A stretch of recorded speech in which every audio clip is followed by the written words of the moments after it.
Messieurs les présidents, nous vous remercions chaleureusement pour votre présence à cette table ronde ayant pour terme les entreprises françaises dans la guerre commerciale. L'actualité impose de vous donner la parole alors que les entreprises que vous représentez sont prises en étau entre une pression commerciale internationale sans précédent et une situation économique nationale marquée par l'endettement. La dette publique culmine désormais à plus de 3 300 milliards d'euros et les charges d'intérêt à 59 milliards par an. Le terme de guerre commerciale, largement repris ces dernières semaines, n'est pas choisi au hasard.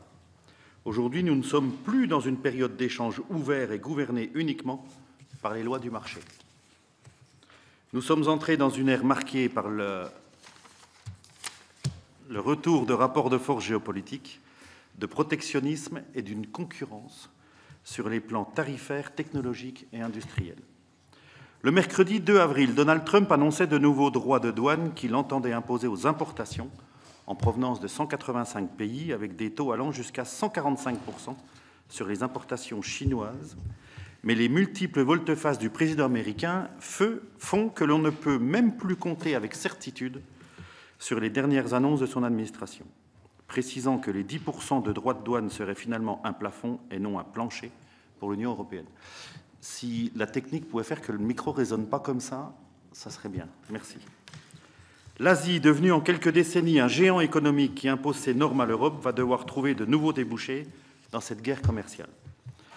On peut donc craindre un effet domino avec le déversement massif des surcapacités industrielles chinoises sur un marché européen déjà saturé de produits asiatiques. C'est donc une menace supplémentaire pour la France.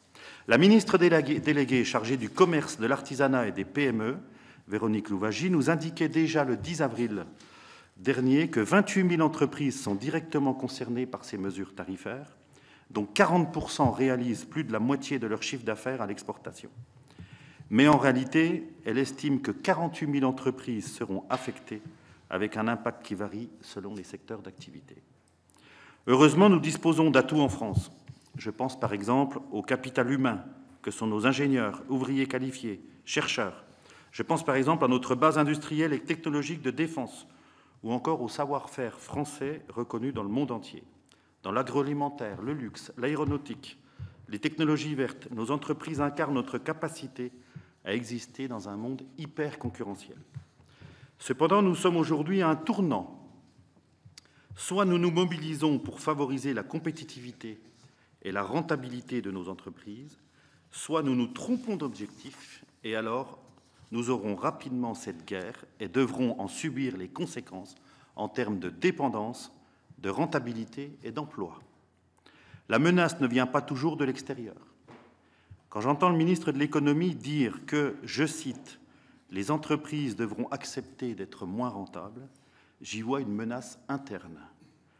Tout aussi inquiétante est la charge de Jacques Attali qui appelle à ne pas idéaliser nos entrepreneurs, estimant que la moitié, sinon les 3/4 d'entre eux, empoisonnent le monde par leurs produits. Il est temps de réintroduire un peu de bon sens et de culture économique dans les débats, et c'est la raison de nos travaux. Messieurs les présidents, je vous remercie de vous être mobilisés aujourd'hui car il est crucial de vous entendre pour comprendre tout d'abord comment vous évaluez l'impact de la guerre commerciale sur les entreprises que vous représentez. Vous pourrez évoquer l'accès au marché, les coûts d'importation, les problématiques de dépendance. Puis, vous pourrez nous dire quelles sont, dans ce contexte très incertain, les priorités que nous devrions afficher pour aider les entreprises françaises à rester compétitives. Les arbitrages sur le budget pour 2026 débutent déjà et nous devons impérativement ne pas nous tromper de combat. C'est pour identifier les leviers d'action, pointer les obstacles, mais aussi tracer des perspectives ambitieuses pour les entreprises françaises que nous allons entendre cet après-midi nos invités. Monsieur Michel Picon, président de l'UDP, Monsieur Amir Reza Tofighi, président de la CPME, Monsieur Frédéric Coirier, coprésident du METI, et Monsieur Fabrice Le Sachet, vice-président du MEDEF. Messieurs, je vous laisse la parole pour un propos liminaire de 8 à 10 minutes chacun, plus 8 que 10, permettra les échanges derrière. Puis nous aurons un temps d'échange avec mes collègues de la délégation. Je rappelle que cette table ronde est retransmise en direct sur le site internet du Sénat, puis en vidéo à la demande ensuite. Je laisse immédiatement la parole au président Michel Picron. Merci. Puis voilà, merci Monsieur le Président, Mesdames, Messieurs les sénateurs. Je vous remercie pour cette invitation et de me donner la parole pour un secteur d'entreprise dont on se dit qu'ils sont un peu éloignés des conséquences de cette affaire, puisque je représente plus particulièrement des petites entreprises, mais qui sont bien évidemment impactées parce qu'elles sont souvent dans la chaîne de valeur, en sous-traitance, et bien évidemment les marchés qu'elles peuvent avoir avec des grandes entreprises qui sont en première ligne sur les sujets d'exportation, qui sont exportatrices, vont perturber leur fonctionnement, vont perturber aussi, bien évidemment, leur marge.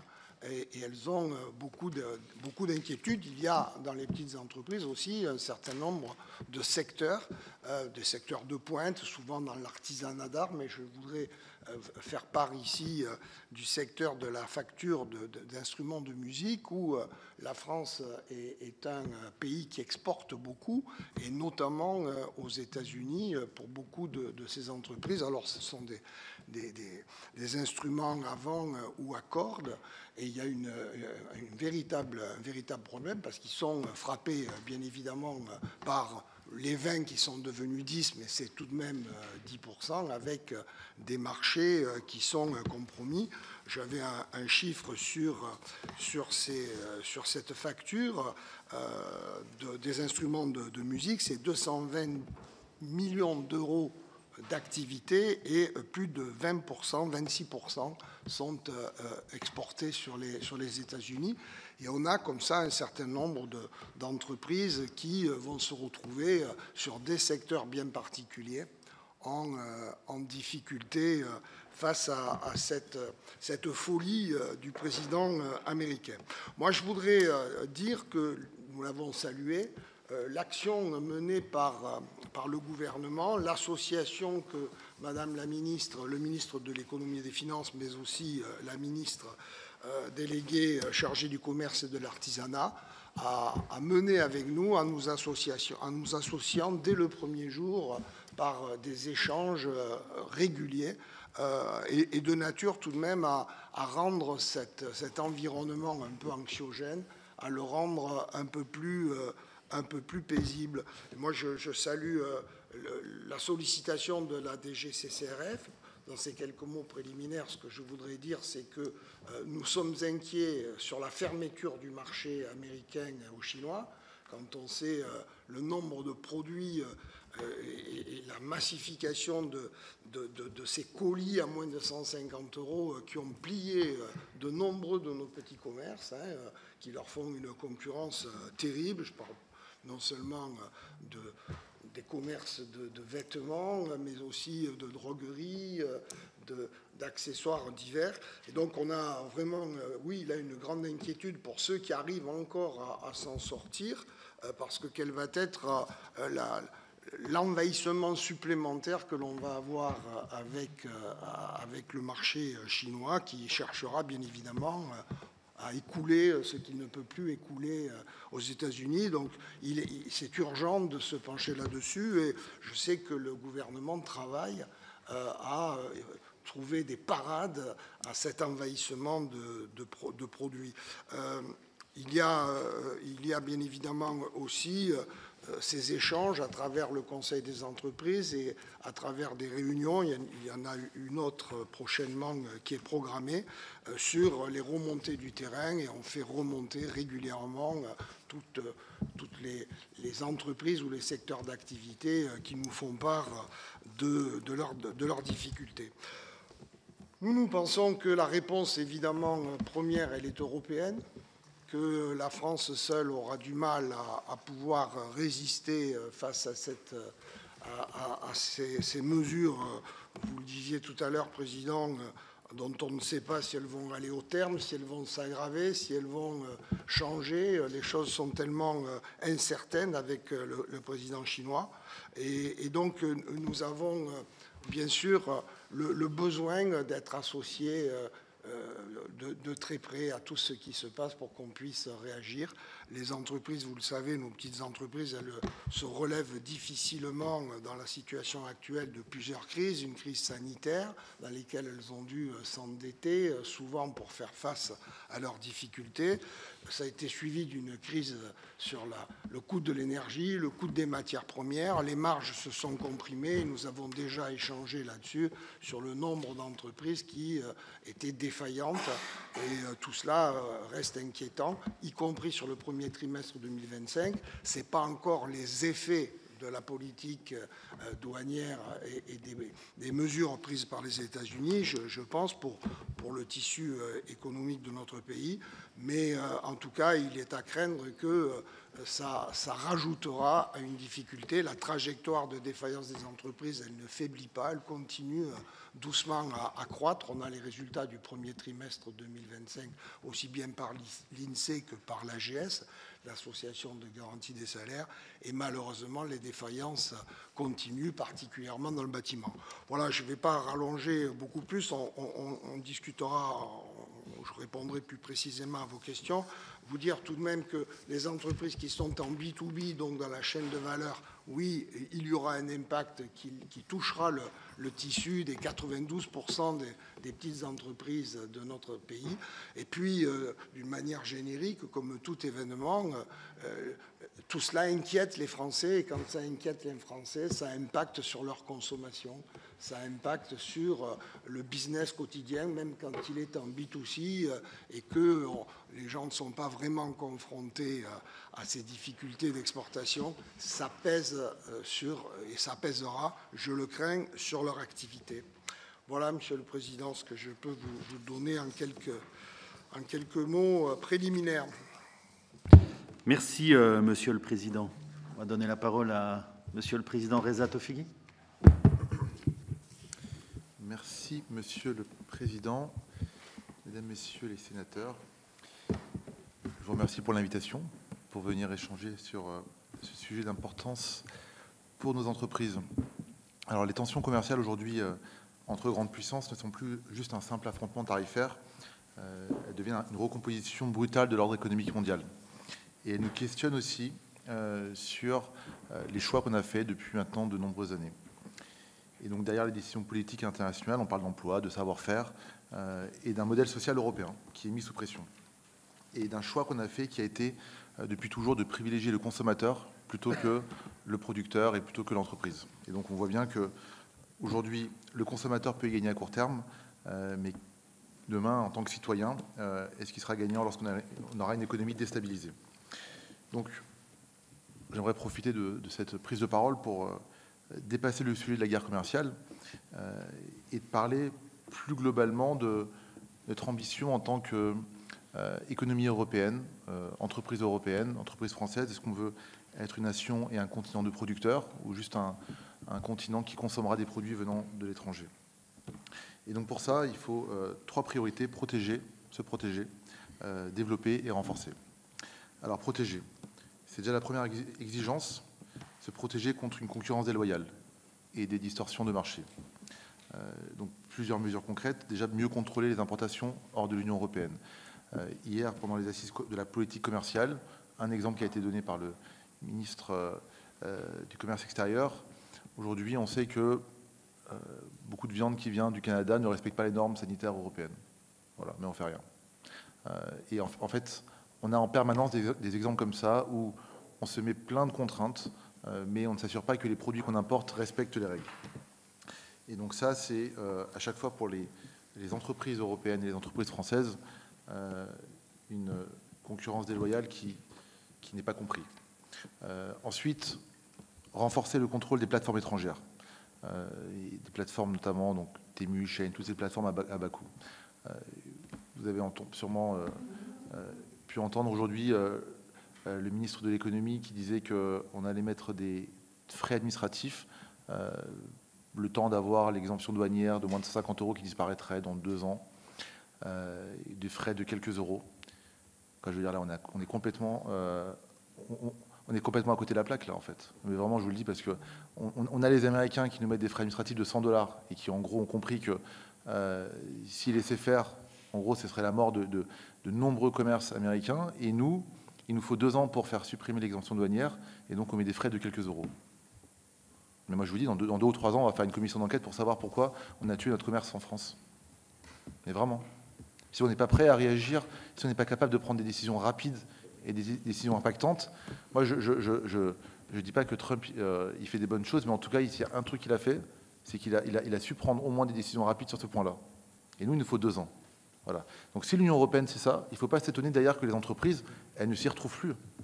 S'il faut 2 ans pour se protéger, eh bien à la fin, ce sera la mort du commerce français, ce sera la mort de beaucoup de producteurs français et européens. Et dans 3-4 ans, on se posera les questions pour comprendre ce qui s'est passé. Donc, s'assurer du respect des normes européennes, parce qu'on sait que tous ces produits qui viennent, la plupart ne respectent même pas les normes sanitaires. Et donc, se renforcer avec l'intégration de clauses sociales et environnementales contraignantes pour tous les accords commerciaux. Aussi sur tous les sujets de négociation, d'accords commerciaux, quand on voit que parfois on met 20 ans pour faire des accords commerciaux, et on s'étonne que 20 ans après, l'accord ne soit plus vraiment pertinent ou ne soit plus finalement porté par les différentes filières. Je veux dire, en 20 ans, le monde a changé.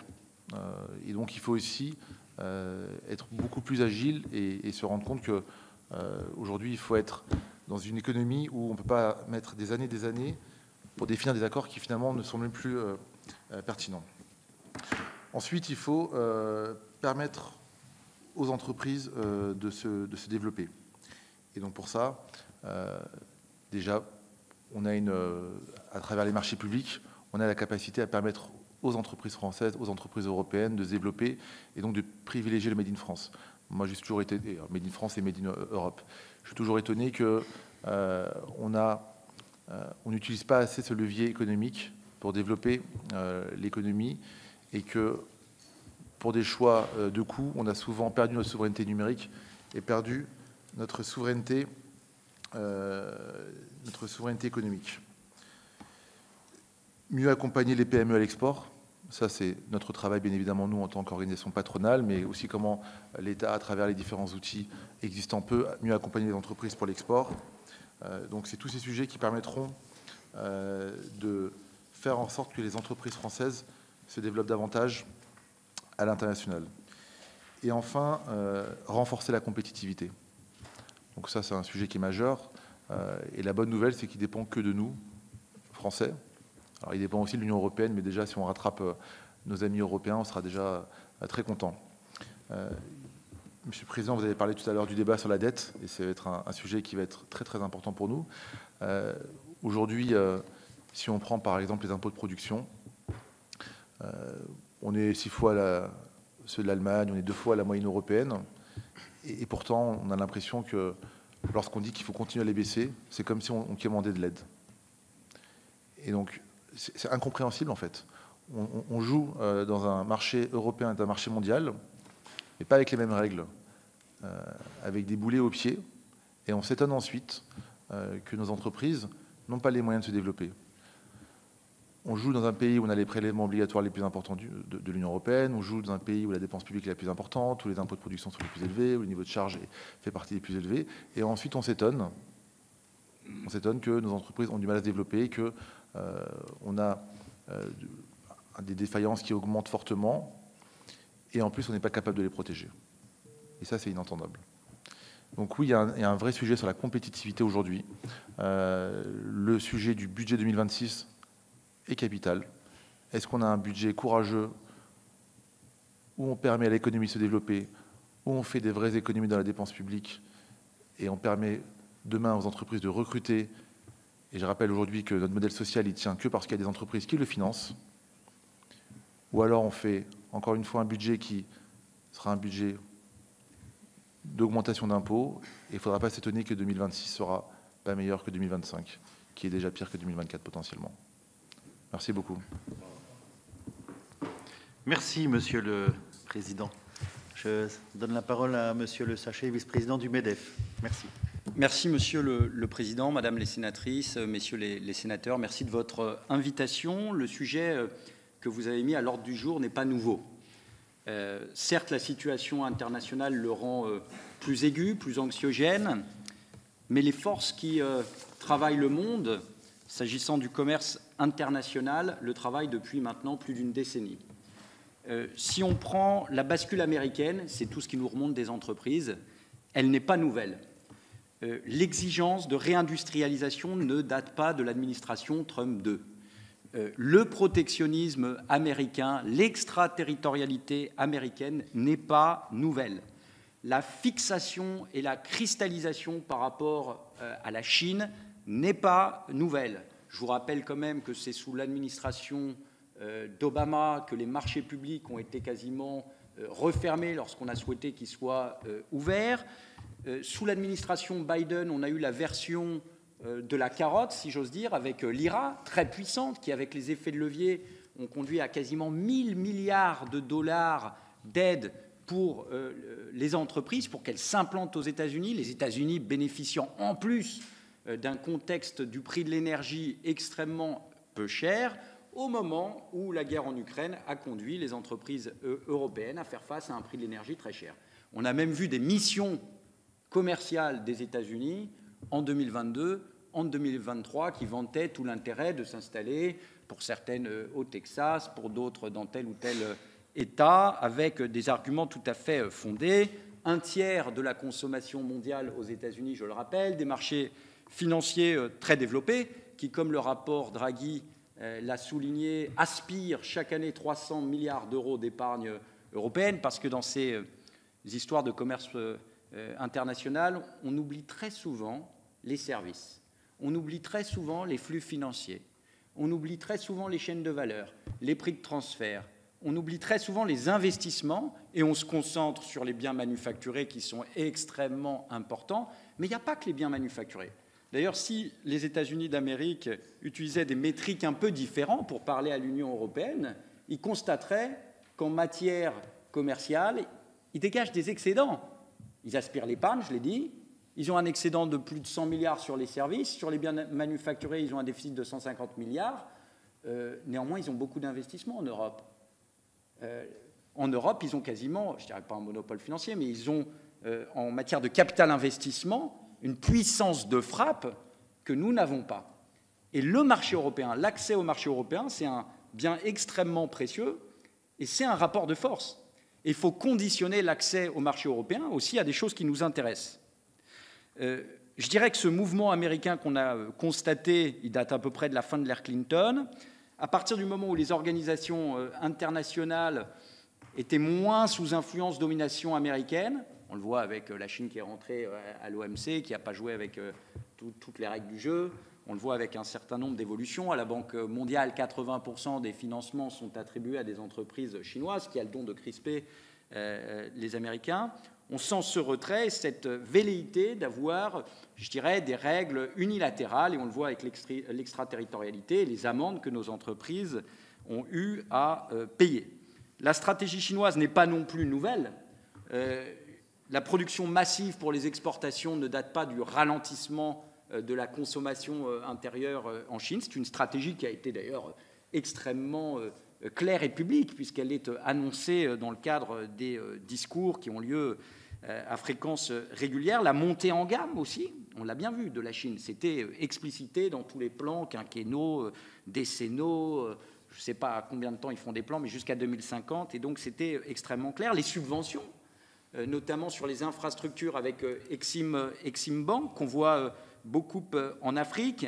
Un découplage sur les règles de conformité qui fait qu'effectivement, on ne joue pas avec les mêmes règles du jeu. Des monopoles qui agissent à l'étranger. On se souvient tous de l'affaire Alstom-Siemens, qui faisait face à CRRC. CRRC seul faisait 4 fois le chiffre d'affaires de Siemens ou de Alstom. Et CRRC, on nous avait dit qu'ils ne viendraient pas en Europe. Ils sont venus en République tchèque. Ils sont allés après en Allemagne. En tout cas, ils ont fait des tentatives extrêmement fortes. Donc ça, c'est la deuxième tendance qui n'est pas nouvelle. La troisième tendance qui n'est pas nouvelle, c'est le protectionnisme qui s'accroît. On l'a vu depuis le Covid, plus de 3000 barrières protectionnistes. C'est des études du FMI, avec cet OMC dont l'organe des règlements dysfonctionne puisqu'on ne peut pas nommer les juges. Et donc il n'y a plus cette régulation qui peut se faire en cas de conflit, puisqu'on sait qu'on ne pourra pas traiter les conflits par un outil multilatéral. Alors l'Europe, dans tout ça, n'est pas la victime du commerce international. Si on prend les 20 dernières années, l'Europe a eu des excédents commerciaux systématiques. La balance commerciale française, qu'on voit étalée à longueur d'articles de presse, qui est un miroir de la désindustrialisation que notre pays a connue, ne doit pas faire oublier, que la France est un grand pays exportateur, plusieurs centaines de milliards d'euros chaque année, même si on a une balance déficitaire, très liée aux produits énergétiques. 2, qu'on est excédentaire en matière de services. 3, que dans la plupart des pays du monde, les stocks d'investissement français sont souvent dans les top 3, top 4, top 5. Dans le reste de l'Union européenne, on est souvent parmi les premiers dans les investisseurs. Et ça, il ne faut pas l'oublier. Donc la fermeture ne nous rendrait pas service. Et d'ailleurs, je dirais que les pays qui nous entourent, l'Allemagne, la Suisse, l'Italie, sont capables d'excédents commerciaux extrêmement puissants sur les biens manufacturés. Donc ce n'est pas une question d'Union européenne. Ils arrivent à activer les accords commerciaux, à s'en saisir. Donc c'est peut-être plus lié au choix que la France a réalisé en matière fiscale, sociale, de formation, et puis on pourrait multiplier les sujets. Très rapidement, pour ne pas excéder mon temps de parole, sur les USA, on a déjà un désaccord sur les chiffres avec les Américains, ils ne calculent pas les déficits de la même façon. On dit attention aux contre-mesures, parce que si ça surexpose, on l'a vu avec le Bourbon, si ça surexpose certains secteurs comme les vins et spiritueux, si on surexpose la cosmétique, on n'aura rien gagné. On exporte beaucoup de choses, de la métallurgie, la Fédération des industries, la FIM était avec nous à Washington. On exporte évidemment des produits de chimie, des produits pharmaceutiques. Il faut faire attention que l'effort soit réparti entre tous les pays européens. Et en fonction des listes qu'on prend, on voit qu'il y a des effets de bord. Et donc il faut être extrêmement présent à Bruxelles pour que nos intérêts soient protégés et qu'il y ait ce front uni européen. On voit bien de temps en temps que certains pays essayent d'aller un peu plus seuls. Ce qui peut nous sauver dans cette histoire, ce n'est pas d'expliquer ce qu'est la TVA à nos amis américains. Ils le savent. Ce n'est pas d'expliquer que la taxe GAFAM ne vise pas les entreprises américaines ou que l'impôt minimal n'est pas contre eux, puisqu'il y a besoin d'un dialogue, évidemment. Ce qui peut nous sauver, c'est la corde de rappel de la situation économique aux États-Unis. Évidemment, la hausse des taux d'intérêt à 10 ans, la chute des marchés financiers, la récession, la hausse du taux d'épargne, la baisse de la consommation, c'est pour nous les aides les plus précieuses. Et c'est sur ça, malheureusement, qu'il faut compter, puisque les rapports de force aux États-Unis, vous le savez très bien, ne sont pas pour le moment favorables, notamment pour l'opposition au Sénat. Les initiatives au Sénat, notamment républicaines, ne sont pas encore suivies de beaucoup d'effets. Sur la Chine, évidemment, tout le monde parle de dérisquer. On ne souhaite pas se découpler. Il faut qu'on continue à travailler avec la Chine. Mais dérisquer, ça veut dire quoi? Ça veut dire signer des accords commerciaux avec des États tiers. On voit, et dans cette maison en particulier, tous les débats qu'il y a eu autour du Mercosur, les initiatives qui ont été prises pour le CETA, et que nous, on regrette très fortement. Pourquoi? Parce que le Canada est un partenaire très puissant, un pays francophone, un allié qui a un niveau de vie à peu près similaire. Et si on n'arrive pas, évidemment, à signer des accords commerciaux, ou plutôt à les ratifier, puisqu'il est en cours et qu'on a les résultats et qu'il est plutôt positif pour la France en termes de chiffres, même si le débat peut toujours avoir lieu, les chiffres sont implacables sur le fait que le commerce a progressé. Si on n'arrive pas à signer avec le Canada, avec qui on arrivera à signer des accords commerciaux? Et là, on rejoint tout à fait ce qu'a dit mon voisin, à savoir qu'on ne peut plus mettre 20 ans à signer des accords commerciaux. Donc il faudra se poser la question d'accords thématiques qui peut-être excluent l'agriculture. Ça peut être le cas notamment avec l'Inde, mais il faut qu'on ait ce dialogue avec les Émirats arabes unis, avec l'Indonésie, avec tous les pays d'Asie du Sud-Est, avec l'Afrique du Sud, avec tous ceux qui veulent quand même un commerce ouvert et continuer à traiter. Il y a beaucoup d'autres points qu'on pourrait évoquer, mais je crois que les 10 minutes sont passées, notamment sur l'Europe, donc on pourra y revenir. Merci de votre attention. Merci, Monsieur le Président. Maintenant, je donne la parole à Frédéric Coirier, coprésident du METI. Merci, Monsieur le Président. Bonjour, Mesdames et Messieurs. Vous dire que les ETI sont vraiment au cœur du sujet du moment, puisque nous sommes des entreprises fortement industrielles, très exportatrices. 6800 ETI, donc pas loin de 7000 bientôt. On était à 4500 il y a une quinzaine d'années, donc on peut dire que la France a beaucoup progressé, même si nous sommes encore loin du compte, puisque nos voisins européens en comptent plus de 20 000. Et c'est là, d'ailleurs, son excédent commercial, il faut le dire. C'est essentiellement ces entreprises, ce Mittelstand, qui aujourd'hui constituent justement ces excédents et cette base économique allemande puissante.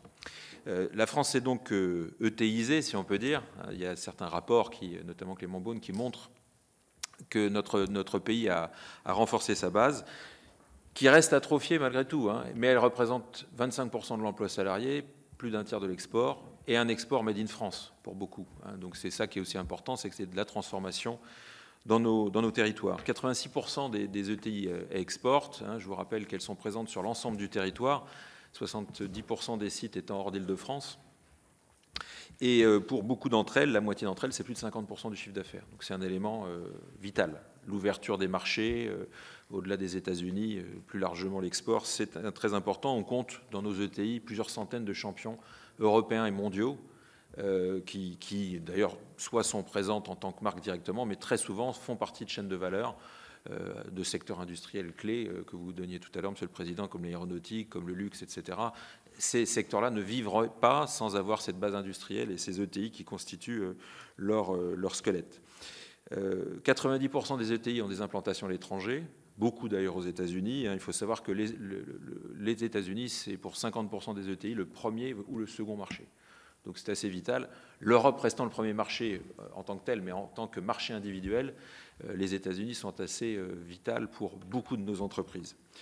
Voilà pour vous donner un peu le cadre général concernant nos entreprises. Si on regarde maintenant la situation économique, plus largement avant de rentrer dans le détail du commerce international et des États-Unis, bon, ce qu'on constate sur les dernières enquêtes, on a fait une enquête auprès de 20% des ETI il y a quelques jours, donc on vient de sortir les résultats.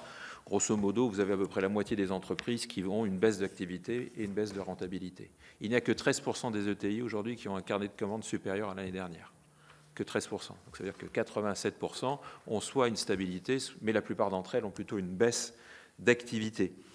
Ce qui entraîne évidemment beaucoup d'attentisme en termes de choix d'investissement, en termes de recrutement. On voit que le rythme des recrutements actuellement est de moitié moins que l'année dernière. Donc on a quand même une création d'emplois nets positive, mais qui est beaucoup moins importante que l'année dernière et encore beaucoup moins importante qu'en 2023. Malgré ça, on peut mesurer un volontarisme élevé. Donc on voit que beaucoup des ETI vont continuer à investir, vont continuer à faire des acquisitions. C'est un choix important. Donc, mais ce qu'on sent quand même, c'est que le budget 2025 a déjà fortement entamé certaines volontés, de par son instabilité, de par le coût. C'est à peu près 1% d'équivalent de chiffre d'affaires consommé par les surcoûts. Donc c'est autant de rentabilité en moins. C'est énorme. Il faut quand même le savoir. Ce qui fait craindre, évidemment, par rapport au budget 2026, les évolutions, puisque ça viendrait encore entamer, dans un moment d'activité difficile, la rentabilité de nos entreprises, donc leur capacité à investir, donc évidemment les emplois de demain. Si on revient maintenant au sujet du commerce international, le sujet américain ne doit pas nous aveugler. Je dirais que ce n'est pas le sujet unique qui percute nos entreprises, mais il a effectivement beaucoup d'impact indirect. Sur l'impact de l'accès au marché, c'est ce que je dis tout à l'heure, 50% des ETI sont fortement exposés aux États-Unis. Donc ça les intéresse évidemment très directement. Certaines d'entre elles ont augmenté leurs stocks locaux, certaines d'entre elles vont investir aux États-Unis. Nous avons vu dans nos derniers baromètres que les intentions d'investissement, qui étaient majoritairement tournées vers la France et un peu moins à l'international, se sont inversées. Donc ça, c'est quand même un sujet de long terme inquiétant. Et évidemment, le budget sera regardé avec beaucoup d'intérêt. Le deuxième sujet, c'est la désorganisation potentielle des chaînes de valeur, des chaînes d'approvisionnement, qui là est un sujet important. Quand vous entendez des présidents de Airbus qui s'inquiètent énormément de leur capacité à fournir les avions, parce qu'aujourd'hui, la chaîne d'approvisionnement est mondialisée. Vous avez vu que Boeing, le président américain est revenu en arrière sur Boeing, dont 80% de la valeur de ces avions est produite ailleurs qu'aux États-Unis. C'est ce qui montre effectivement le risque de désorganisation qui peut percuter nos entreprises et qui peut avoir des impacts finalement presque plus graves que le premier effet. Donc il sera vraiment à surveiller et c'est bien pour ça qu'il ne faut pas surréagir. Au niveau européen, c'est vrai que rentrer dans la surenchère tarifaire et autres fragiliserait d'autant plus nos entreprises, essayant de rester, je dirais, la tête froide par rapport à ce sujet. Le dernier sujet concerne évidemment la déferlante asiatique. Ça, nous le voyons, c'est vrai pour le commerce, mais c'est vrai pour beaucoup de sujets, et on voit dans beaucoup de secteurs d'activité que la fermeture du marché américain va forcément tourner, notamment les Chinois, vers d'autres marchés, et l'accès européen est beaucoup plus facile. Nous sommes souvent assez naïfs, faisons très attention à ce sujet-là. Quand on regarde ces 3 sujets, finalement, il n'y a pas 36 stratégies possibles. Il faut absolument qu'à l'échelle française et européenne, nous musclions notre appareil productif. Il n'y a pas d'autre solution, il n'y a pas d'autres issues. Ce n'est pas en fermant nos frontières qu'on va améliorer les choses, même s'il faut réguler. C'est surtout en travaillant sur nous-mêmes, en améliorant notre écosystème, finalement, que nous pourrons répondre à la situation et aux enjeux. Et surtout apporter aux acteurs économiques et industriels en particulier la visibilité nécessaire. Le premier sujet, finalement, c'est stabiliser nos actionnariats. Nous avons besoin, pour prendre des décisions de long terme, au même titre que l'État doit nous donner de la visibilité à long terme pour investir, il faut stabiliser nos actionnariats. En cela, faisons très attention, notamment sur le budget de 2026, à sanctuariser les pactes du travail. J'insiste sur ce fait, puisqu'il y a énormément d'inquiétudes aujourd'hui auprès des entrepreneurs quand nous les interrogeons sur leur capacité à pouvoir maintenir une cohésion au sein des actionnariats. Et des changements de l'instabilité auraient des impacts terribles. On connaît l'histoire, hein, nous l'avons vécu. La France avait le même nombre de TI que la RFA en 1982, il faut le répéter. L'Allemagne en a aujourd'hui 3 fois plus que nous. Et les seuls éléments qui ont permis à nos TI de se multiplier, augmenter de 50% en termes de population depuis une quinzaine d'années, c'est les pactes du travail. Sans ça, nous aurions continué malheureusement à voir nos entreprises se faire racheter ou disparaître tout simplement. Le deuxième sujet, c'est le réalignement compétitif. Coût du travail, impôt de production. On entend évidemment ici les difficultés budgétaires de l'État, mais rappelons quand même que ces mesures ont un véritable ROI. Elles ne coûtent pas à l'État. Quand on diminue le coût du travail, on augmente le nombre d'heures travaillées, on augmente les cotisations, on diminue le coût du chômage. Ça a un double effet positif. Quand on diminue les impôts de production, on augmente le rendement. Nous avons les chiffres, il y a un indicateur qui est tenu par Bercy. Malgré la baisse des taux, le volume des impôts de production en 2024 est supérieur à avant la baisse des impôts de production. Donc on ne peut pas dire que ces mesures aient coûté, ou en tout cas aient provoqué quelques déficits supplémentaires que ce soit. C'est la dépense qui a augmenté le déficit. Ça n'est pas les mesures proactives pour réaligner, non pas faire une politique de l'offre, mais réaligner notre écosystème sur nos voisins européens. La simplification, qui est un sujet très important, à l'échelle des ETI, c'est 28 milliards de coûts. Si nous simplifions, nous économisons, ça ne coûte rien à l'État. Au contraire, ça vous fera gagner aussi de l'argent, puisque moins de contrôle, moins d'administration. Donc c'est gagnant-gagnant pour tout le monde. Je remercie d'ailleurs, nous remercions le Sénat qui a joué un rôle très important dans tout ce qui est notamment le stop de clock et le report de la CSRD et de la CS3D, qui étaient des mesures extrêmement dangereuses pour nos entreprises, vu les coûts de mise en œuvre et de gestion. Enfin, sur la partie énergétique, rappelons quand même que l'industrie ne consomme que 20% de l'électricité française. Il n'est donc pas difficile, à l'échelle française, de trouver les moyens de garantir sur une période longue une électricité compétitive pour les électro-intensifs et les électrosensibles que sont les ETI. Donc ce sujet-là ne devrait pas crisper la stratégie française de l'énergie. Nous ne parlons pas de l'intégralité de la consommation, nous parlons de 20%. Sachant que l'industrie française, il faut le rappeler, ne représente que 10% de notre PIB, quand on est à 20% chez nos voisins européens. Donc on parle d'un faux sujet. Aujourd'hui, nous avons besoin surtout de redévelopper notre base industrielle. Pour finir, quelques sujets qui vous intéressent. Nous travaillons actuellement sur notamment un vade-mecum, je dirais, des meilleures mesures, des 15 leviers à actionner en priorité pour développer le travail et produire en France. Donc nous travaillons notamment avec Olivier Luancy, le Rexecode, pour pouvoir proposer une stratégie en quelques mesures pour justement redévelopper de la production et de la valeur ajoutée sur notre territoire. Le deuxième sujet qui est intéressant aussi, puisque c'est difficile à lire, nous travaillons aujourd'hui sur un screening finalement du positionnement des ETI dans les chaînes de valeur.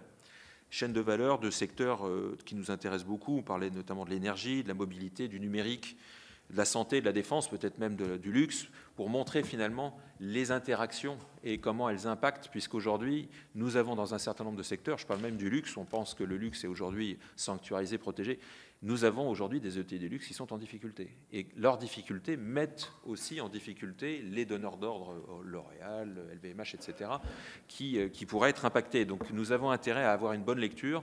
Nous travaillons à ce sujet pour éclairer le débat. Et enfin, et ça c'est très important, pour pouvoir gérer les sujets à l'échelle européenne, la création de la catégorie ETI européenne est un point très important. Je remercie d'ailleurs le Sénat qui a voté la création de la catégorie. C'est un sujet qui nous permettra d'adresser encore plus précisément de façon efficace les politiques publiques les concernant. Donc nous appelons de notre vœu effectivement que ce sujet avance et je vous remercie en tout cas du soutien que vous nous avez apporté sur ce sujet. Merci de votre écoute. Merci, messieurs les présidents. Vous me tendez la perche juste pour dire qu'on est complètement en phase, puisque cette année encore, le Sénat travaille notamment sur 2 rapports d'information. Un sur le coût et l'accessibilité de l'énergie, notamment électrique, mais surtout l'énergie en général. Et Guillaume Gontard, qui est là, et Michel Canvet, qui sont là tous les deux, sont les rapporteurs de ce rapport, qui nous servira notamment sur le PLF 2026, j'espère, à faire des propositions et des amendements. Et puis également sur le fabriqué en France, vous en avez parlé, un rapport qui est également en cours de réalisation sur, je crois que d'ailleurs vous avez été auditionné, le métier, sur le fabriqué en France. Voilà. Merci. Je vais maintenant ouvrir les échanges et j'ai 2 demandes de parole. On va faire 2 questions par 2 questions, si vous permettez. Enfin, 2 questions. 2 intervenants par 2 intervenants, parce qu'il se pourrait que certains intervenants aient plusieurs questions. Même si, mes chers collègues, je vous demanderai d'être précis et concis. Et de vous présenter. On va commencer par Jérôme Darras et Sylvie Valente-Leuillère. Merci, Monsieur le Président. Merci, messieurs les présidents, de vos éclairages finalement très complémentaires. Monsieur le Président l'a rappelé, le débat du moment est celui des droits de douane et au-delà du protectionnisme face au libre-échange, mais vous avez rappelé que s'il revêt une acuité particulière aujourd'hui, c'est un vieux débat finalement. C'est le débat de l'économie des échanges internationaux par eux-mêmes, entre la position de M. Trump et ses augmentations inconsidérées et la position de Mme la présidente de la Commission européenne, Van der Leyen, sur l'accord tarifaire 0 pour 0. Moi, au-delà des réponses que vous avez esquissées face aux événements que nous rencontrons, j'aimerais connaître votre position de principe, de fond, sur la question du libre-échange et du protectionnisme. Êtes-vous pour le libre-échange ou estimez-vous qu'il y ait des circonstances particulières dans lesquelles des mesures protectionnistes peuvent s'imposer? Et en dehors de deuxième question, Monsieur le Président, si vous le permettez, dans la foulée de la précédente, en dehors des instruments de contrôle d'échange, est-ce que vous voyez d'autres moyens à l'échelle internationale européenne de mieux réguler le commerce international, par exemple en développant le rôle de l'euro ou en révisant la réglementation européenne en matière de concurrence? Merci. Merci Jean-Pierre. Sylvie Valente-Leuillère. Merci Président. Merci à tous ces présidents pour vos interventions avec lesquelles je suis en plein accord. Nous nous sommes déjà rencontrés lors d'une précédente audition avec la délégation aux entreprises. Je suis rapporteur concernant la PPL sur l'impact environnemental de l'industrie textile en France et notamment plus communément nommée PPL Fast Fashion. Donc actuellement, cette PPL a eu quelques difficultés à venir depuis l'Assemblée jusqu'au Sénat. Elle a peiné à pouvoir enfin avoir une date. Nous avons une date donc de présentation au mois de juin. Je pense que nous sommes particulièrement attendus par les filières du fabriqué en France qu'il nous reste. Vous avez évoqué la problématique des droits de douane et c'est vrai que lorsqu'on se rend compte qu'actuellement il faut encore 2 ans pour prendre des décisions, la plupart des acteurs que j'ai pu rencontrer m'ont dit dans 2 ans c'est trop tard, on ne sera plus là. Donc au Sénat nous avons volontairement choisi et ciblé les acteurs de cette mode éphémère que sont Chine et Temu et c'était un choix. un choix vraiment volontaire de cette Chambre des territoires. Nous, sénateurs, il nous reste encore quelques magasins, quelques fabriqués en France, quelques artisans sur nos territoires, et nous souhaitons les préserver. Et lorsqu'on voit effectivement quelques enseignes françaises, voire européennes, qui sont moteurs sur nos territoires, nous ne tenons absolument pas à les impacter d'une quelconque manière. Et c'est vrai qu'en cela, on a choisi une direction complètement différente par rapport à l'Assemblée. Effectivement, moi, mon souhait, c'est vraiment de cibler ces acteurs de la fast fashion. Donc aujourd'hui, j'ai également été sollicitée, et vous l'avez évoqué, par la filière ameublement. Parce que ce que nous sommes en train d'essayer de mener comme combat pour cette industrie, pour sauver ce qui nous reste d'industrie textile, je pense qu'il nous reste encore quelques acteurs également sur nos territoires dans l'ameublement, et je pense qu'ils sont impactés de la même manière par ces entreprises asiatiques. Et c'est un vrai souci, parce que ce sont des savoir-faire, encore une fois, qui vont disparaître si on n'arrive pas à être assez réactif, et vous l'avez souligné, et c'est important de le rappeler. Aujourd'hui, nous savons, nous laissons faire, et la question, c'est jusqu'à quand. Voilà, donc c'était important pour moi de le rappeler. On a besoin d'avoir des règles, certes, mais aujourd'hui, il faut pouvoir lutter à armes égales. Et c'est vrai que je l'ai constaté, nous l'avons constaté, ce n'est plus le cas. Voilà, c'était un petit peu plus une constatation et le moyen de donner à réagir là-dessus. Merci. Merci. Messieurs les présidents, dans l'ordre de tout à l'heure, alors l'intervention de Sylvie Valente-Lehir, vous pourrez la commenter, même s'il n'y a pas franchement de questions, mais notamment par rapport aux questions de notre collègue d'Arras. Non, mais la question qui est posée, êtes-vous plus favorable au libre-échange ou au protectionnisme? Je pense que le libre-échange a montré un certain nombre de dégâts, parce que le libre-échange, lorsque les règles de ce libre-échange ne sont pas respectées par les uns ou par les autres, ça ne peut pas fonctionner. Et donc, moi, je pense que le libre-échange, mes collègues pourront en parler beaucoup mieux que moi. Ça a été un moteur, ça pourrait être, et c'est encore un moteur de développement et de prospérité pour beaucoup de nos entreprises, mais c'est aussi en contrepartie un dégât considérable pour tout un pan d'activité. Vous le soulignez, Madame la sénatrice, le vêtement, tous les fabricants de vêtements, et aussi dans l'ameublement, où c'est extrêmement difficile, me semble-t-il, y compris pour des entreprises de taille intermédiaire. Et moi, je pense que faire respecter les normes, faire respecter les règles du jeu, c'est impératif. Sinon, le libre-échange va nous mener tous à notre perte. Enfin, si on n'est pas capable de jouer avec les mêmes armes. Et puis, ce que je voulais dire aussi, il y a des choses, oui, qui sont très longues. Tu l'as dit, Amir, tout à l'heure, des projets de quelques euros taxés, ça ne semble pas assez performant pour freiner. Mais moi, j'ai appris, alors je ne sais pas où ça en est, mais que la Poste avait encore un tarif préférentiel pour acheminer des colis pour la Chine, au motif que la Chine était encore considérée comme un pays en voie de développement. Et donc, alors, outre le fait que... alors ça, il me semble que ça ne doit pas procéder, parce que je peux comprendre que contrôler des millions et des millions de colis qui arrivent à Roissy par des cargos qui, jour et nuit, et ça doit prendre 5 minutes pour mettre en place une organisation, je veux le comprendre. Mais mettre tout de suite un frein à ces tarifs préférentiels pour la Chine lorsqu'ils nous envoient leurs produits qui ne respectent pas ni nos normes sanitaires, ni nos normes de sécurité.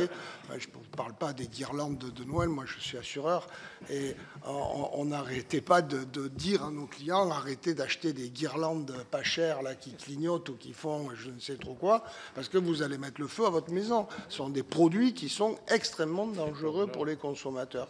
Et donc voilà, libre-échange ou protectionniste, la réponse, elle est oui, le libre-échange nous apparaît comme porteur de prospérité pour tous, pour autant qu'on fasse la compétition avec des règles identiques. Je laisse mes collègues.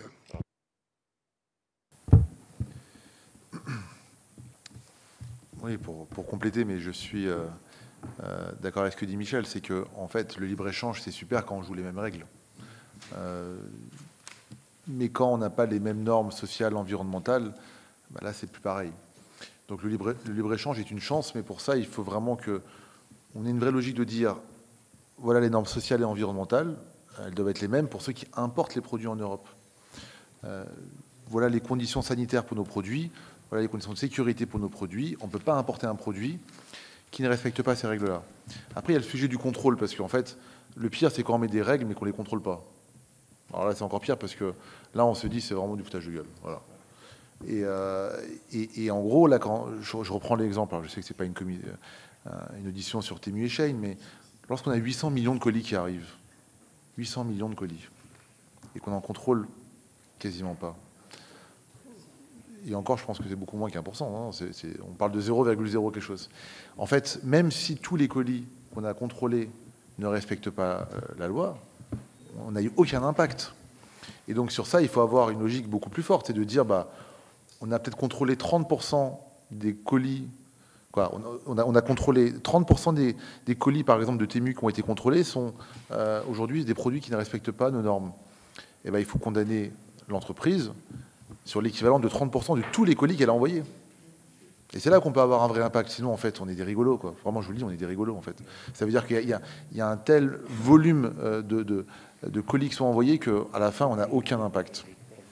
Donc oui, le libre-échange est une chance tant que on est outillé pour. Et être outillé pour, ça veut dire, 1, jouer les mêmes règles, et 2, s'assurer que tout le monde joue les mêmes règles et donc se protéger. Et dans ce cadre-là, le libre-échange est une chance.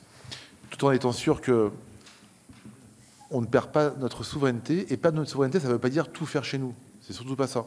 Mais de savoir qu'est-ce qu'on doit pouvoir faire chez nous. Voilà. Et donc, il y a le sujet de souveraineté qui nécessite une vision stratégique de l'État. Rapidement, la question tout à l'heure sur les règles de concurrence européenne. C'était bien ça la question.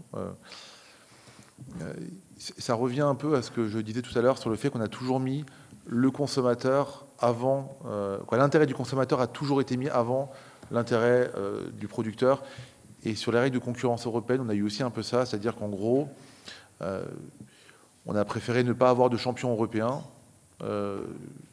pour privilégier une sorte de concurrence toujours plus forte. Mais à un moment donné, cette concurrence, la limite qu'elle a, c'est que ne pas avoir de champion européen sur un marché mondial, bah, c'est finalement ne pas avoir d'acteurs européens demain, puisque les champions mondiaux seront plus forts chez nous. Donc il y a quand même, sur ce point-là, une logique à construire des champions européens, et on le voit aujourd'hui avec Airbus, par exemple. Je ne sais pas si on aurait pu avoir Airbus aujourd'hui. Si on pourrait de nouveau avoir Airbus aujourd'hui avec nos règles à nous. Et enfin, merci par rapport à ce que vous avez dit pour justement ces plateformes à bas coût. Je pense que la vraie question qui se pose, en fait, on dit souvent que la responsabilité du consommateur, et tu parlais tout à l'heure des guirlandes, moi j'y crois plus à la responsabilité du consommateur, parce que à un moment donné, il réagit par rapport à son portefeuille, par rapport à son prix. Et on peut le dire, et il faut le dire, mais ça ira pas plus loin que ça, parce que tout le monde réagit à un moment donné par rapport à son portefeuille. Et je pense qu'on ne peut pas forcer les gens à aller contre leur intérêt premier, qui est l'intérêt financier.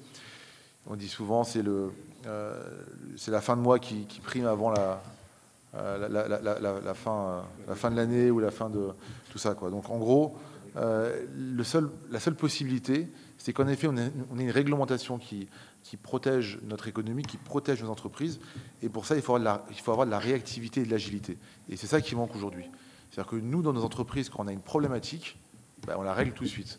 Et ce qu'on a l'impression, c'est qu'aujourd'hui, ces sujets que la France et l'Union européenne doivent gérer, on a l'impression que notre système ne permet pas de les gérer, puisque le processus pour trouver des solutions est tellement long qu'à la fin, en effet, vous l'avez dit, j'étais ce matin avec Olivier Ducatillon, qui a été auditionné par vous il n'y a pas très longtemps.